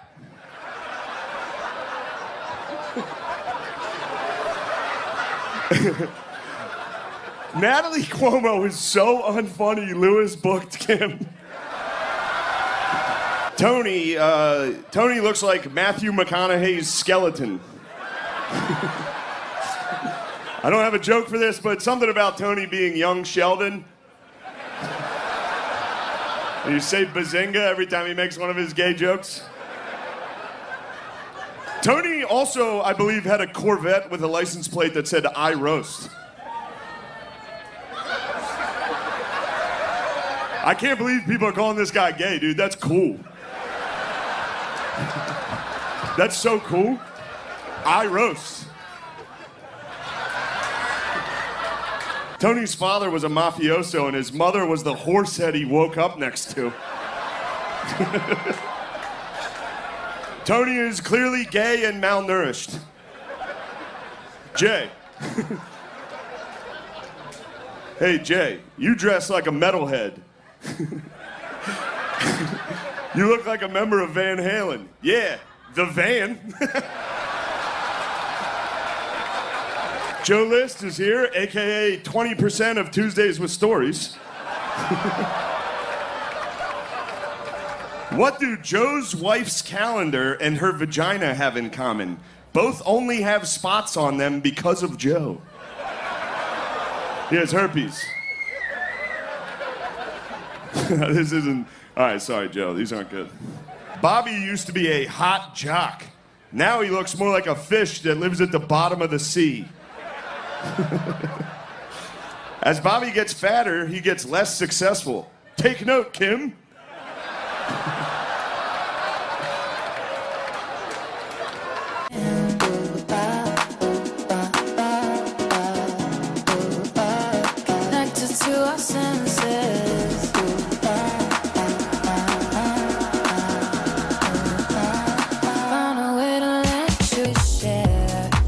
To catch a predator, I used to kind of cheer a little for the Predators.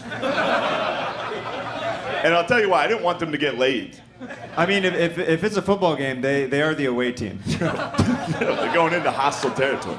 But they also, like, that show, if you watch that show, it's not, look, I think pedophiles are bad.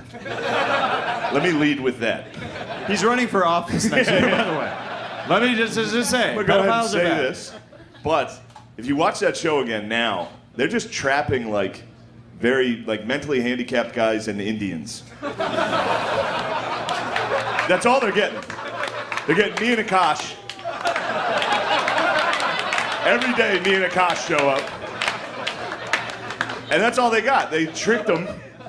And then the Indian, the best are like dudes directly from India, where they were just like, they're like, sit down, do you know this girl's 15? And they're like, yes.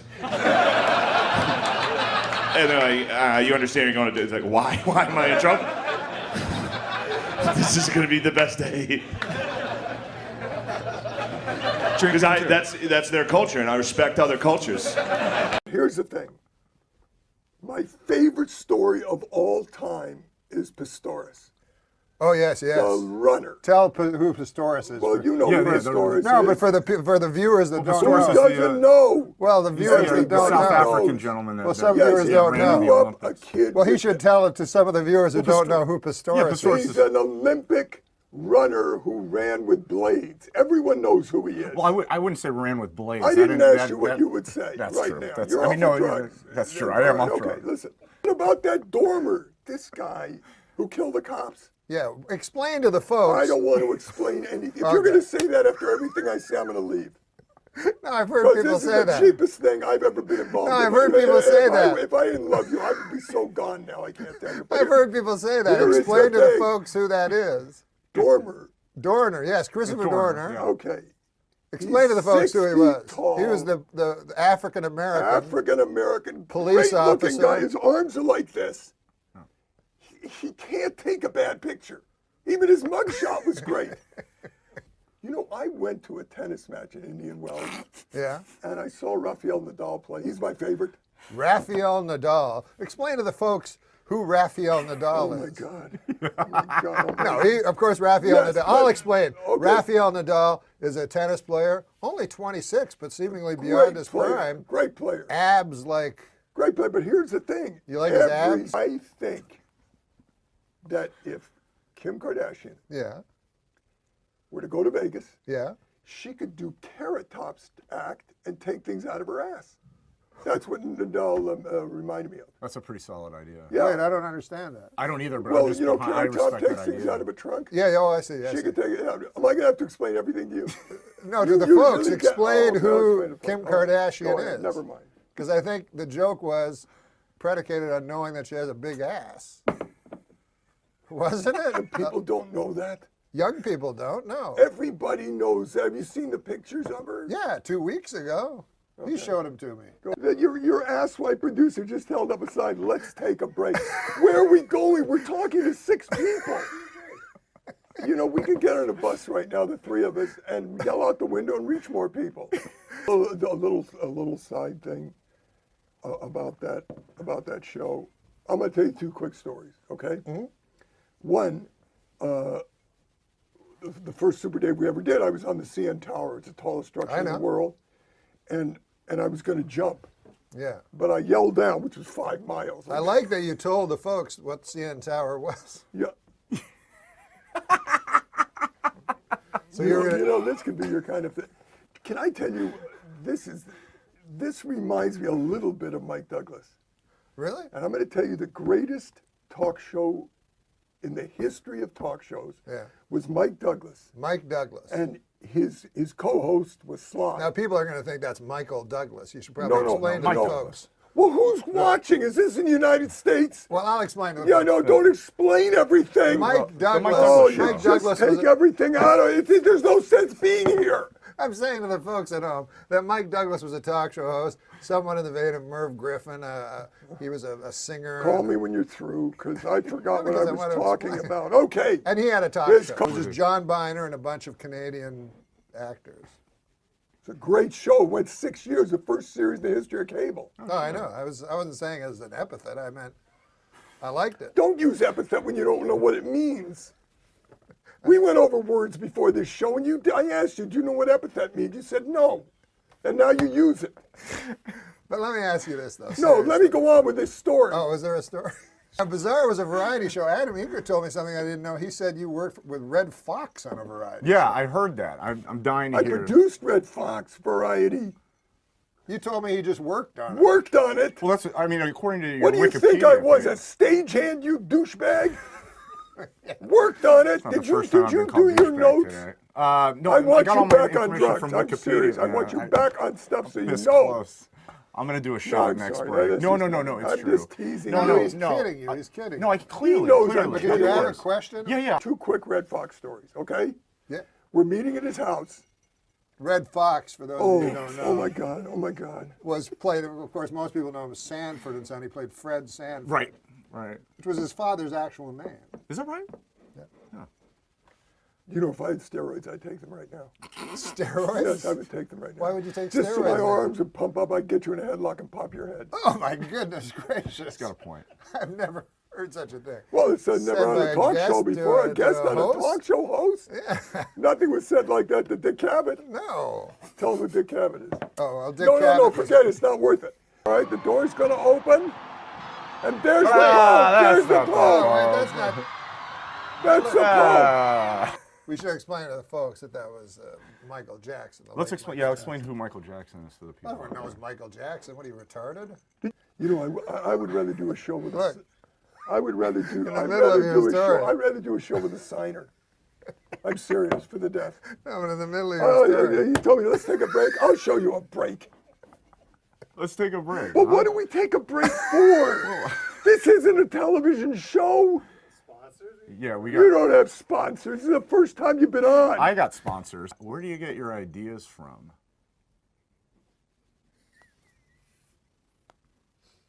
Oh, I mean.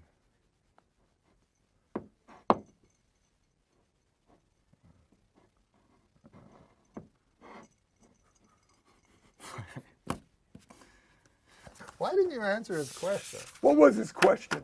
Ask it again. Don't ask that Sorry, again. That ask was that the again. dumbest Too god much. question I've ever heard. You just want to know where you got Yeah, well, I got to tell you where I got it, at Ralph's. That's where I got it.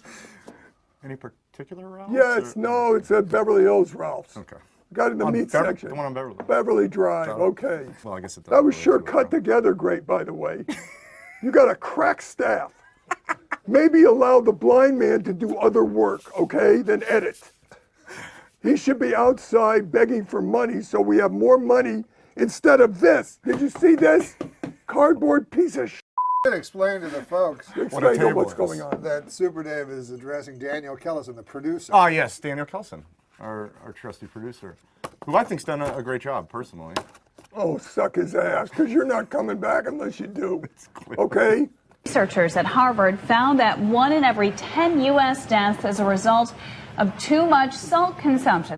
Now, I smoke like a chimney. I'm a You do, terrible. really? I do. I'm a terrible driver. I've dated some women that probably own guns. A lot of things would have to go very, very right for me to die of salt. The only thing I can pray for is that I die of salt and not, begging for mercy. So I think that's nonsense, that people should be afraid of too much salt. Now, I know you eat a lot of salt, though, Norm. We were discussing this earlier. And, You know what it's like?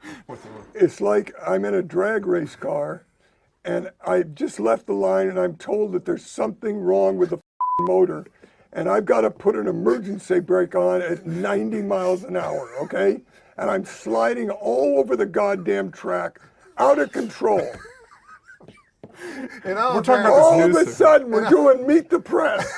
All the humor's gone. Everything is gone. in all Who fairness- gives a shit if you're? Did you show a clip about dying of salt? But he had all those jokes for it. They're not No, jokes. They're not there's jokes. not jokes. Those aren't jokes. That he has trouble with other things, and if he had salt, it was, you didn't get that part? I got some of it.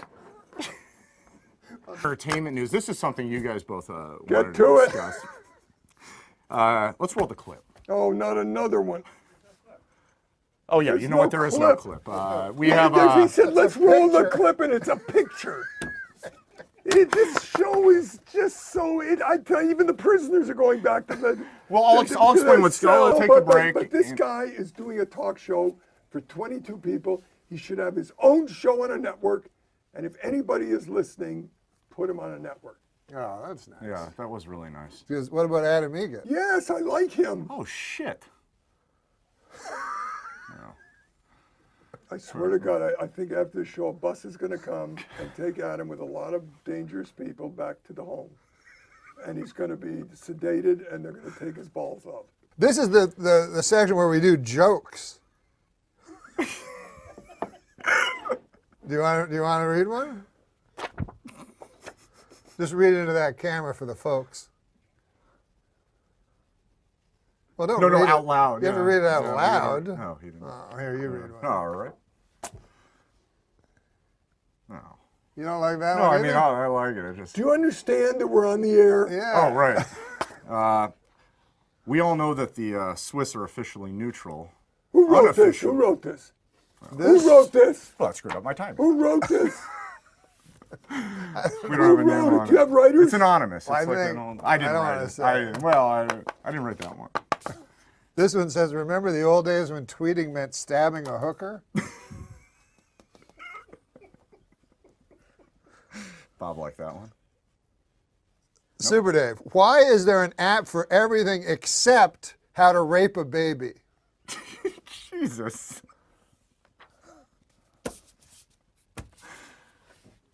Some gold-plated chains would make a nice retirement gift for a very, very good slave. Well, Are you serious? Well, this was written. Are you serious? This was written years Did ago. you just write that? I didn't write Did it. you just say that? No, I read it. Yes. You read that? It was an old. It was written, Oh obviously. my God Almighty! I'm not part of this. No, it was written No, before. I'm not part of this. No, you can't read that. Well, we could nip March Madness in the bud if we watch for the warning signs of brooding antisocial February fever. Who is writing this? You're doing this. This is your life.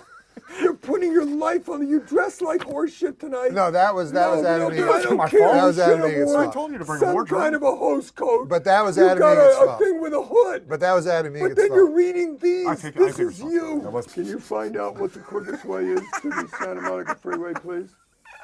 And don't call me again. Super Dave. I don't care about anything. You don't call me again. There's no last minute fill in. There's nothing. Okay? Thank God we're only reaching 50 people. Wait, That's Super all Dave. I can tell you. Sure, junkyard dogs are mean, but the meanest dogs are generally found guarding concentration camps. And it says here, there's a note. Early versions of the Jim Croce's 1973 smash hit Big Bad Leroy Brown. Do you remember that song? Tell the people the No, do you know what you just said? It Do you have included. any idea what you just read? This says it No, did you have any idea what you just read? that It was an junkyard dogs. anti-Semitic joke about the concentration camp. No. Oh, Not what do you mean? anti-Semitic no, at no, all. No, it's Semitic?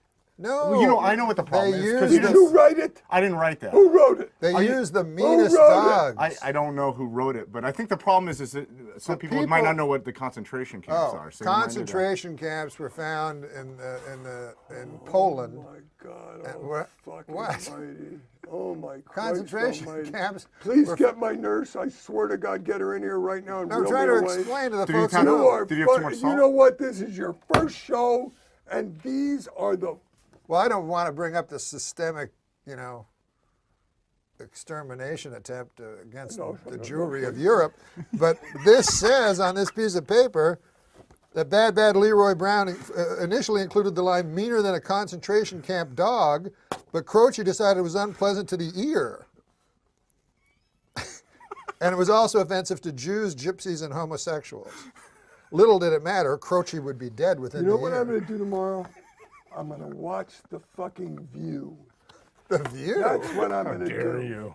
How dare That's you? where I'm going to get my humor from. You told me you didn't like The Okay, View. But I'm watching it tomorrow. You told me you didn't like it. I never told you that. Oh, you I like it? told you they're my favorite of all time. Oh. And Barbara Walters is never leaving. She's 83 and she had chicken pox. Can you believe that? Yeah. Wouldn't you love to see her chicken pox? No. No? At 83 at night in a negligee coming out of the bathroom? Wouldn't you get shingles then? No. If you get chicken pox, you can get shingles. Yeah. But she hasn't gotten them yet. Yeah. What a group that is. Oh my Yeah. God. I heard you got cut. It's just too hard to move when you're standing right there. It's just too hard to walk away and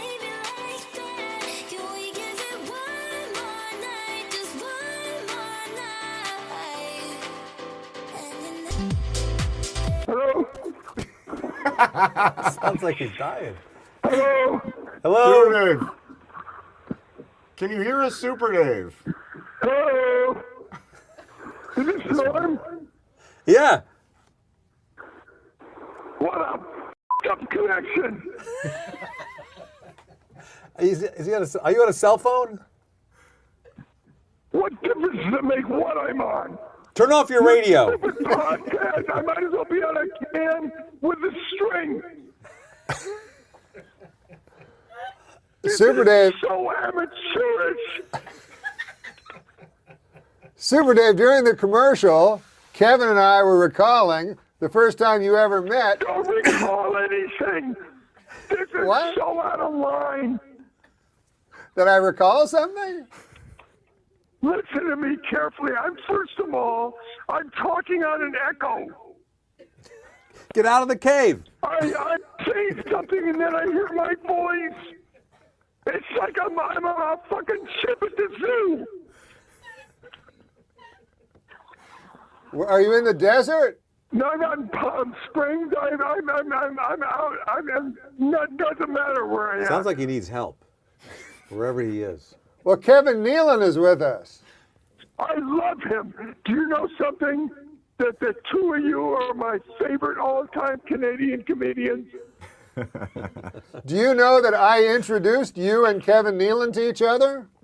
Yeah, I do. I know that. I knew a lot of things before you started doing this stupid podcast. Do you know that I introduced you Now, on... listen to me now. I have a question to ask you. Oh, okay. A question. Okay. Excellent. Okay, listen to me carefully. It has been documented that twins, when one twin gets a mosquito bite, the other itches. If a twin has an allergy, the other sneezes. Why didn't Jared Collins? Fortunately, we can all finish the joke. Phone is ringing. Soon Super Dave should be answering from the desert. Phone ringing right now. Hello? Bob. Super Dave. No. Where did you go? No. What are you in a grocery Stupid store? show cut me off. You broke away in the middle of a great joke. No, it got disconnected. No, they said you hung up. No, I didn't hang up. Go ahead and finish You your joke. disconnected me. Just finish the joke. I was right in the middle of the twin setup, and then I was going to say, if twins know everything, how come Jared Collins didn't question that his ass hurt for 22 years? We got a good connection now. What a bunch of what? Daniel Kellison just wrote me on the monitor here, and it says, "Bad news, Super. We have to end the show." How does he know? How does he know when it ends? Well, Who I don't knows know. when it begins or ends? You know what? A car just passed and I waved, which means I reached more people than you two did. Thanks so much for calling in, Super Dave. Please come I back. didn't call in, asshole. I didn't call in. You called me. I'm not calling into this. Let me explain something. If I'm homeless, I'm not calling in. Duly noted, Super Dave. You understand? You understand? Yes. Jesus Christ, thanks for calling in. Sorry, Super Dave. Okay, do me a favor, We're closing up the studio. We're turning the lights out. You keep talking, though. You care? You think I care about that? You think when you turn the lights out, it's going to be a big difference? I can talk all night and we'll still be reaching the same people. Hey, let me tell you something. Why don't you get something that is semi-professional? You're a bunch of asswipes. Right now I'm getting on a bus and I'm going to scream out the window and I'll reach 20 more people than you did tonight. I'm telling you, don't ever call me again Don't ever try to get a hold of me. I will never do this show again as long as I live. Little kid walking down the hall of his house. Yeah. He's screaming in his parents' bedroom. Opens the door. There's his father dressed only in chaps. His mother's dressed in a cheerleading outfit, no underwear. They're really having fun. What's going on? He said, "Oh, don't worry, sweetheart. We're just having fun. Go back to bed. I'll be down there and tuck you in a minute." 20 minutes later, father walks down the hall. He hears screaming in the kid's bedroom. Opens the door. There's his kid having sex with his grandmother. He says, "Billy, what are you doing?" He said, "It's not so funny when it's your mother, is it?" The stylings of Super Dave Osborne in studio. Norm MacDonald and his brother Neil MacDonald on tour together sometime very soon. Norm's in town at Zany's. Zany's all weekend. Zany's.com. Are you in Zany's in Chicago? Yeah, you know that place? Of course, that's a great place. How do you know it? I don't. I knew he was going But you know something? Any place that's called Zany's is great. Yeah, that's I thought comedians were supposed to do witty repartee and not tell jokes. Ooh. That's Neil MacDonald talking to Super Dave right now. Once again, the You know question. what? I Neil gotta say MacDonald is something. a blank. May I say something? That's the old match game stuff. Norm used to sit in front of the television and watch match games. He only had. I've been in this business a while, and I've never heard anybody say what he just said. I've never heard anybody say witty. Even in class, when I was a class clown, what about the witty badinage? the teacher never stopped me like that. I've heard witty repartee before, but that's silent. No, but aren't you supposed to be experts in off-the-cuff badinage? Wait a minute. Neil said a word. Wait. Bring this thing right off the air. If you got anybody listening, I'll just stop it. Neil, I heard you say something that I hadn't heard ever. Would you say that last line again that Super Dave was talking about? Aren't comedians supposed to be experts in off-the-cuff badinage? You know, the witty back and forth. What happened to that? Badinage is like Listen, a badminton term. I said you weren't listening at the first part of the show when I did my repartee badinage. Whatever the hell you're talking about. Badinage. But Norm, it was so funny. Norm, as like a real friend, you tried to explain to me in the studio, he was going like, it's like a badminton game. You know, it's like, it is a badminton term originally. Yeah. Now, why didn't you say badminton? Yeah, Neil MacDonald, Norm's brother, why didn't you say badminton? Make it easy for us. No, badinage is a badminton term. A tournament. Yeah. Badinage. No, I'm actually funnier than Norman. He's just got the professional kit. Do you think that's why you haven't called each other back? Is that why there's some hatred I was there? reluctant to come on this show because I'm going to get a lot of calls now, you know. Norm is hysterical. I'm going to go to Zany's. How do I get there? All right, here's how you get to Zany's. You go to Zany's, there's Super Dave. You go to Zany's tonight through Saturday. Norm will be there. Zany's in St. Charles. Then tomorrow and Saturday, Zany's in Vernon Hills. Zany's.com, Super Dave. And Norm's brother Neil will be at a badminton event. Neil, say goodbye to Norm. Goodbye, Norm. Say goodbye to Super Dave. Hey, Talk by the to you way, again in a few years. Wait a second now. See, tell him you'll call him back. Sure, man. I'll call. No, you won't. Of course. Will you? Yes. All right. Well, can I give Super Dave Neil's number? Yeah. Oh, just don't do that. What am I going to call Neil for? You know, what am I going to do? I'm in a good mood. I don't want to blow the whole thing. No, he can call me up and we can trade bars, you know. We're at an all-time low in world opinion, and I'm going to call Neil to pep me up. He just said. Hey, Neil, how you doing? What's your badminton term today? What's your term of the day that I can take with me all day and pep me up? No. Call me anytime. I am going to give Super Dave. Neil. I'm giving you the number. He said Neil ought to be on Match Game. That's a Match Game. Neil ought to be on Match Game. Hey, he said, by the way. I'll take Neil to win. He said. He's a What super did the blank. cat say when it came out of the pet shop going meow? What did what? No, he's going to tell a joke now. Go ahead. It's going to be good. Norm, you know what? I don't know how you wound up funny. That's all I can tell you. I have no concept. You must have run away from home when you were 3. Do you have any other funny brothers and sisters? Let's get them all on the phone. We can destroy Brandmeier forever. Oh, wait a minute. I want to hear the joke, man. Go ahead, Neil. Come on, Super. Tell me the joke. You have a joke, Neil? Yeah, I want to hear it. No, he said, do you have a joke, Neil? No, I'm not telling Neil another joke. No, you have to pay me. All right, Neil. Yeah, I do. I got one. Tuesday. Come and pay him. I got one.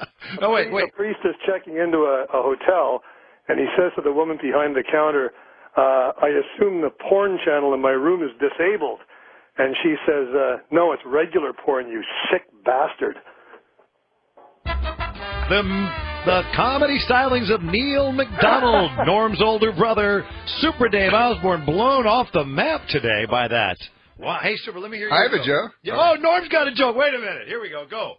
A dog walks into a telegraph office where they send telegrams. Telegram office, right? And so the guy says, "Okay, what do you want your telegram to read?" So the dog goes, "Woof woof woof, woof woof woof, woof woof woof." And then the guy goes, "Oh, I notice you have 9 words. Do you want to put an extra woof like it's for free?" And then the dog goes, "No, that wouldn't make any sense." You know, I love Norm MacDonald. I gotta tell you, I love him. Because he'll do that at the dinner table too. Hey, here's one. A guy's having trouble with his wife, so he calls his best. Hey, Neil, are you off the phone? Neil, will you get off the phone so Super can tell his joke? I just finished writing down that great porn joke, Neil. I won't have to put my finger in my mouth if I get sick to my stomach anymore. I told you I'm not a professional.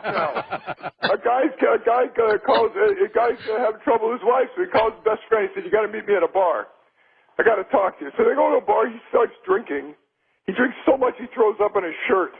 He says, "Now what am I going to do? I'm going to go home. She's going to scream and she's probably going to hit me." His friend says, "Don't worry about a thing. Tell her you had one drink. The guy next to you overdrank, got sick, and threw up in your shirt. And to prove it, he put $10 in your pocket to get it clean. I'm putting $10 right in there." He said, "You're brilliant." He goes home. He says, "I'm home." She comes downstairs and starts screaming at him. He said, "Listen to me. I had one drink, but a guy at the bar got sick, threw up in my shirt, and to prove it, he put $10 in my pocket to get it clean." She reaches in. She says, "There's $20 here." He says, "I know. He also crapped in my pants." Super Dave Osborne. Super Dave Osborne.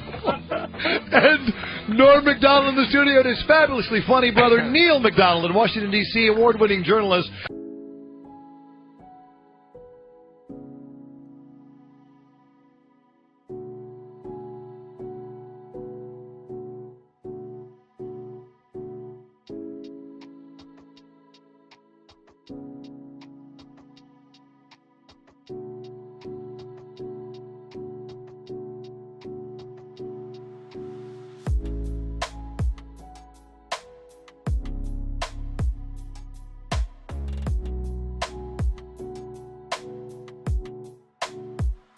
Neil. Okay, hey, and Norm, happy birthday. You're great. You're the greatest. Wait, Good luck at Zanies, and I hope that we get together. Oh, you're going to hang up again. No, yeah, wait a minute. Wait a second. You know what I would love to do? I would love to do some more badinage. He's a great Canadian. Norm's a great Canadian. He'll probably be mad at me for saying that. Let's do some badinage. He's a great Canadian. What is badinage? Are comedians supposed to be experts in off-the-cuff badinage? What did you say, Super? Who cares if he's a great Canadian? Oh, Super Dave worked in Canada? I worked for 12 years in Canada. I'm a great Canadian. Neil, that's a point you could answer. What is the big deal if he is a good Canadian? What was he doing in Canada, running around in that weird flight suit? Super Dave was working in Canada. I did Bizarre, which was the first series in the history of cable, and then I did Super Dave. Yeah, I was running around in that weird flight suit, A-Wipe. That's what I was doing. Is that an Arab name, A-Wipe? While you were sitting at home going, what? What is that? Why aren't I watching the Canadian news? That sounded like Rickles. I know, I did for a minute. While you were at home going, I'm sorry, I got it. While you were at home, let me apologize. I said I'm sorry. While you were at home sitting with a rake going, bah! I said I'm sorry. I know, okay? but Norm said that was very Ricklish. I said I'm sorry. He said, what do you want me to do? Neil, I got caught up. Oh. Let me explain something to you. Neil can bring things out of you don't normally do. That's right. Okay? Right. Yeah. You know what, guys? If I was captured, I'd rather have bamboo under my fingernails than have Neil come in and talk to me. No, if I was captured, I'd want to be in a room with Super Dave. I would. I just love this. I just think it's interesting that Neil worked in Washington. Yes. Which was in the United States, while Super Dave worked in Canada. Isn't that interesting, Super? Yeah, that is. Yeah, that's quite an observation there, Norm. You were both countries away from each other while you. This is probably the way you're going to stay now, isn't it? What night are you going to be at Zany's? What night are you going to be at Zany's? Tonight and tomorrow and Saturday. I think he's And still. are you on the road now? When do you come home? I come home in 12 or 14 days, I think. Where do you go after Zany's? I go. I'm gonna be on Canadian television tonight. Almost like you don't care. No, we care. We love Canada. We love it. What time are you going to be on, Neil MacDonald, Norm's brother? 9 p.m. Eastern. 9 p.m. Eastern. On the National. They're on the Canadian national television. Yeah. Super. You got satellite dish? Yeah, I got a satellite dish. Well, you might want to watch that. Yeah, I might. Yeah, you might want to. I really might. There's a lot of things I might want to do. You know what I would love? I'm going to be doing a piece on the economy there, Super. Oh, well, that ought to be quick. What are you going to say? It's not so bad. No, I'm going to say the. This is worse than 1929. In case you're interested. No, I'm going to say that after spending 5 years in this country, being told that I'm from a socialist nation, I'm going to be talking about how the United States government is nationalizing banks and taking over companies and putting trillions of dollars of public money into bailouts. Nothing socialist about that, right? No, that's interesting. Now, here's the thing. When I did my shows in Canada, the Canadian dollar was 63 cents. And now it's more than the American dollar. You mean when you were just running around with that crazy suit on? Oh, you know what, Johnny B? What? That did it. What? No, wait a minute. That did it. That was your farewell thing to me, and that's it. I'm going now, and I'm going to take my clothes off and play badminton. Neil's badmintage. Neil, say goodbye to Super Dave. Say goodbye to Super Dave. All right, Super. Goodbye, Neil. Are you leaving? Nice talking to you, buddy. Are you going? Yeah, I'm going. He wants to. Getting off? But we got to keep in touch, you and I. I think we're friends now. He wants to hear you hang up. What? He wants to hear you, Neil. He wants to hear you hang up. So go I'm ahead. not hanging up. No, Neil is. You look for jokes. Yeah. That have the same setup as the punchline. You know what I'm talking about? Yes, the perfect joke would be if the punchline and the setup were almost identical. Yeah. Julia Roberts told reporters this week that her marriage to Lyle Lovett has been over for some time. The key moment, she said, came when she realized that she was Julia Roberts and that she was married to Lyle Lovett. Christy Brinkley told reporters this week that her marriage to Billy Joel was over long before their divorce. The key moment, she said, came when she realized that she was Christy Brinkley and that she was married to Billy Joel.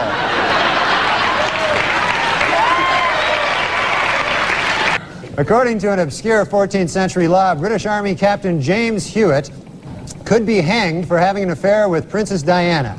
The punishment for having sex with Princess Diana is death. The punishment for having sex with Princess Anne is having sex with Princess Anne. A new development in the O.J. Simpson civil trial this week. According to sworn testimony, Nicole Brown Simpson had told her therapist that she was afraid of getting beaten by O.J. Simpson.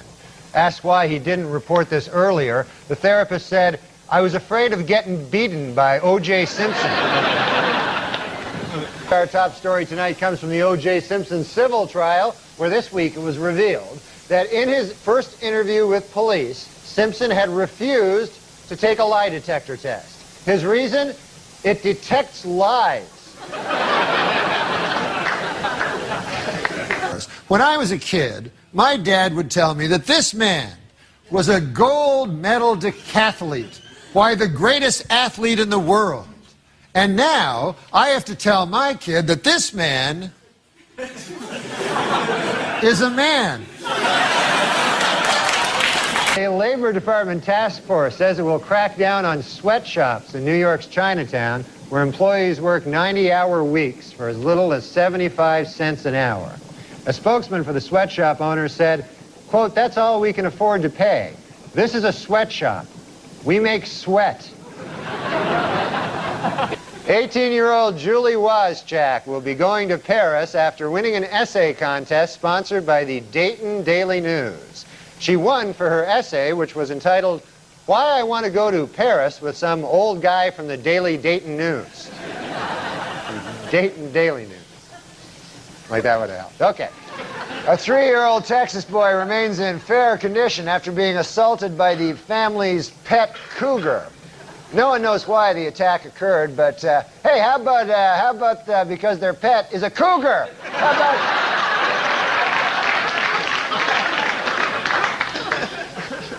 Rap star Hammer is suing the Los Angeles Police Department after he and his entourage were mistakenly handcuffed by police. The most shocking part of this story, Hammer has an entourage.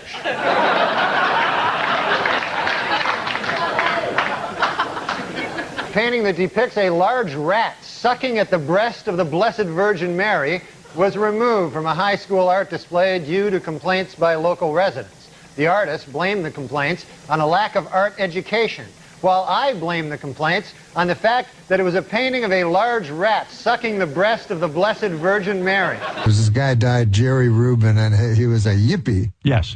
Not a hippie, but a yippie. I remember my dad going, who is that, a goddamn hippie or a yippie? You know? Yippee! Jerry Rubin died last week. Oh, I'm sorry, that should read, Yippee Jerry Rubin died last week. Sorry about that. I'm sorry.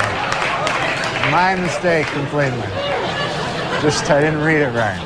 Wanna get da da da da da da da da da da da da da da da and get this fix. Come just da da da da da da da da da da da da da. Just touch my lips. And finally this week, Jeanne Calment of France turned 120 years, 238 days old, making her the oldest person who has ever lived. And though she can no longer shop for herself, see friends, or even get out of bed, she still has enough strength to say, "Oh God, I want to die."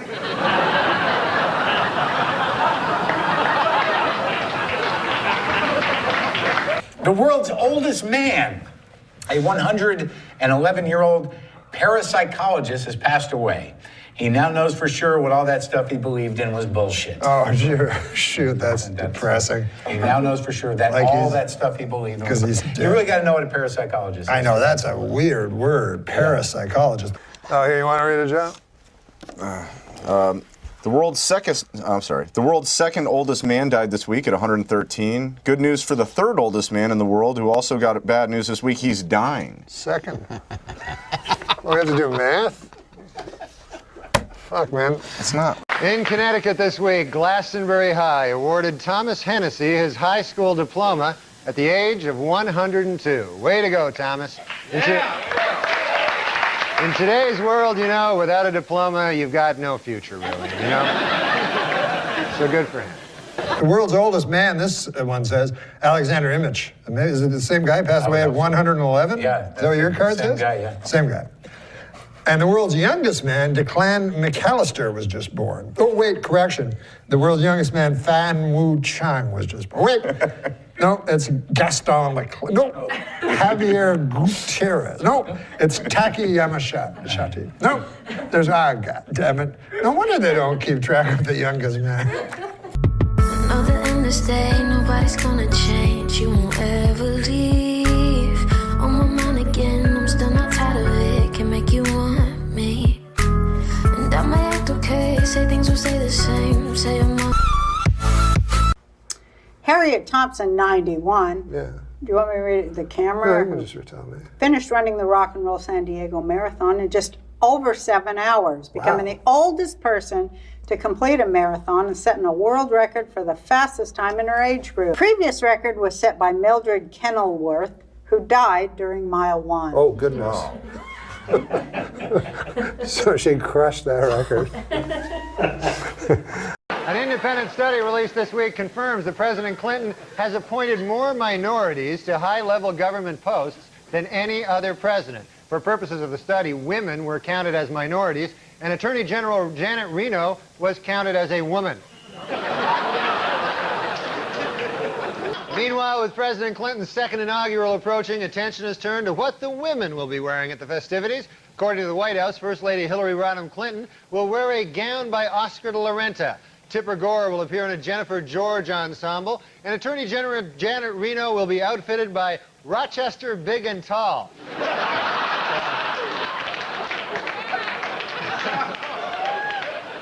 In northern Florida, refuse from a paper mill has caused female fish to develop male sex organs. And in a related story, Attorney General Janet Reno.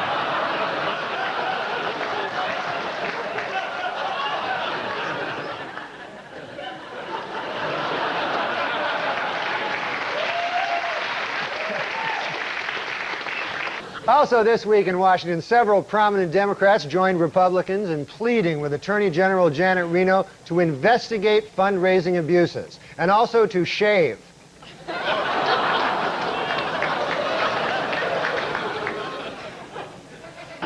Meanwhile, Gingrich this week criticized Attorney General Janet Reno's decision not to seek an independent counsel to investigate Democratic fundraising, even comparing her to notorious Watergate figure John Mitchell. Reno called the comparison ridiculous, saying, quote, "For one thing, John Mitchell did not have a mustache."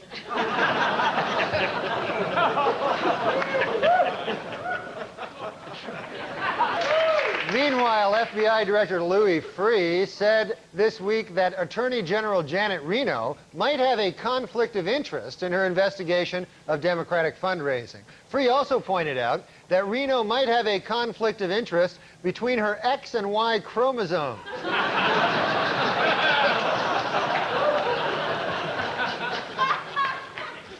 Attorney General Janet Reno said this week that she is fed up with Republicans complaining to the press that she has not named an independent counsel to investigate President Clinton's fundraising. Said Reno, quote, "If these people don't like the way I'm doing my job, let them come talk to me man to man." Attorney General Janet Reno absolved President Clinton of almost all charges of campaign finance reform. According to Reno, there is no evidence he misused his office to raise money, improperly allowed contributors to stay overnight at the White House, or sought contributions in exchange for political favors. You know, it's hard for me to believe this, but for Janet Reno to send this letter, I guess it must be true. The president's sleeping with her, too.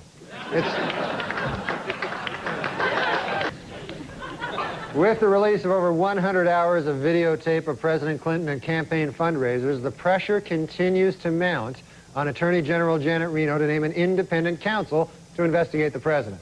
In addition, some senators are said to be furious that instead of watching the videotapes, Reno has been taping over them with episodes of Xena Warrior Princess.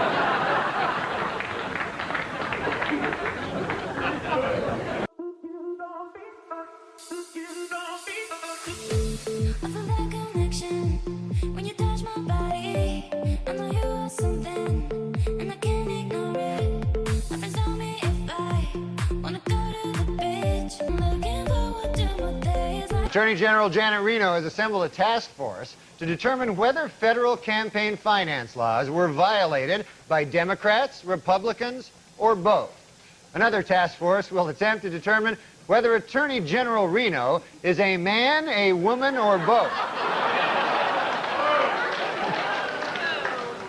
Well, but I've seen you go for like 20 minutes, and then the next 20 you get into a darker place, which is, for me, I really love it. Like, I love when you get... Well, when I find it's like seducing, you know, you give the candy and the flour in the first 20 minutes, and then you're ramming it up their fucking hot ass later. Right, but when you're giving candy and... big cock. Right, but when you're giving the flowers and the candy, is it to a kid? Or is it, because I know the second part of what you just said. This is a joke I heard. You want to hear a joke? Please. Okay. This guy is driving down, he's a pedophile. Why is the big cock always juicy with you? I mean, ever since I've known you, it's like, and it's a juicy big cock. It's so is it like prime rib? Does it have drippings? If you go to eat it like corn, is it like a Hoffy? I mean, it's got... you put paper towels under it because it's going to have drippings? Well, you know, the actual truth of it is like, it's like, here's my hot cock. The truth of it is, well, who says that? People always say that. My hot and they're cock. Doing this on a walker? No, that's the lady's hips. Oh. So, but the truth is, a vagina is hot. A cock is actually cold. But of course, you know, mine gets warm. You think it does in your head, but no. No, in my hand. No, your hand is my hot. head's colder than my cock. Your hand is colder than your cock. Yeah, if I touch my head and then touch my cock is hotter. Yeah, but it's nowhere near as hot as the woman's vagina. So she's getting a cold depend cock. on the woman? That's where they came with the impression, the cold cock punch. But here's the joke. No, the cold cock punch has nothing to do. But here's the joke. Cold cock it's got cock a trigger. Yeah. So you're cold cocking like you would a trigger. Yeah, you're way Not off. like a hot cock that you hit somebody with their hot. Here's a hot cock, I'm gonna knock you out. That's interesting. I It's didn't not know bad. that. It'd be cool if I had a So cock that I comes, could that knock makes someone sense. out. Oh, that'd be a great. cold cock. You censor this? No. But this is the joke. You're just gonna cut I don't the word really want to do juicy. this joke because we want to get onto stuff, but I'll tell you quickly. Please. So it's a guy, a pedophile, is driving in a car, and he sees a kid, and the kid is going through a dumpster, and the kid finds a welding hat. A lot of things happen in this joke, coincidentally. Right. He finds a welding mask, and the kid puts on the welding mask, and he's running around having fun with the welding mask. And the pedophile goes, "You want to drive, kid?" The kid goes, "Sure." So the kid gets in, and the pedophile says to the kid who's wearing this welding mask, he says, "Do you like to get your cock sucked?" And the kid goes, "Oh, no, what? No." And he says, do you want to suck a cock, suck my cock?" "Oh, no. Well, how about would you like to get my big juicy cock shoved up your hot ass?" It's gonna have a clean punchline. I So know that. finally the kid goes, "Oh, I understand. No. I'm not actually a welder." Right. That's a crazy joke. Hey, do you want to take? Hey, Want to take some questions? I asked my Twitter followers for questions for Bob Saget. But is it pedophile? Is that the actual word? It's pedophile, isn't it? No, it's pedophile. Is it pedo? I was at a party with a friend and I noticed you first, and you returned my gaze, knew how to quench my thirst. You took me to that room like a dream come true. The dance you performed was just for me and you.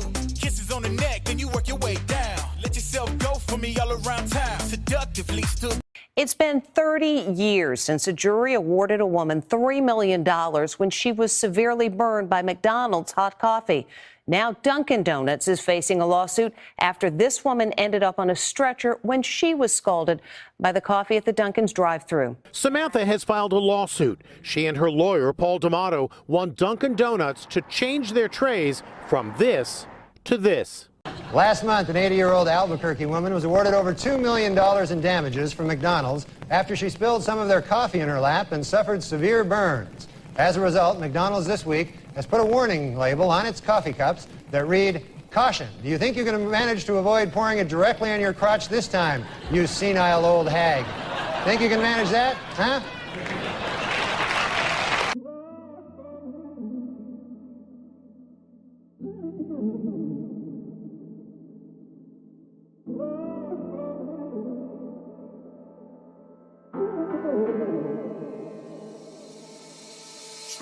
A woman is lying in a coma in the hospital. The nurse is watching her. She starts watching her vagina. The woman starts moaning. So she's it's even harder. The woman's moaning and biting her lip. She runs outside, tells the doctor. The doctor pulls the husband over and goes, "Look, I don't know if this'll work, but it might help if you performed oral sex with your wife." So he climbs into bed, they pull the curtain shut. All of a sudden they hear a bell ring and they see it's a flat line. They go inside and the woman's dead. And they say to the husband, "What happened?" And the husband says, "I don't know, I think she choked."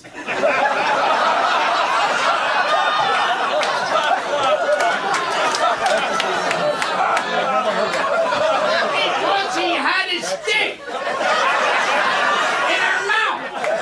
And now George is sitting there going, "Well, that's a good way to die with a cock in your mouth." If I have to die, what better way than a big cock in my mouth? I can't imagine everyone has to die, but boy, a cock in the mouth, you can't ask for better than that. Well, let me say something more modern and stylish then. Okay. My wife went into a coma. Oh, sorry to hear that. And the doctor said to me, "You won't hear this from any 1935 comic." He says to me, "There's one way to wake her up, but it's a little unconventional. You go in there and you have oral sex with her. I said, by God. He says, I've seen it work. I said, well, I'm willing to try. So I go in there, I'm in there about 5 minutes, and I come out. I said, Doc, she's choking.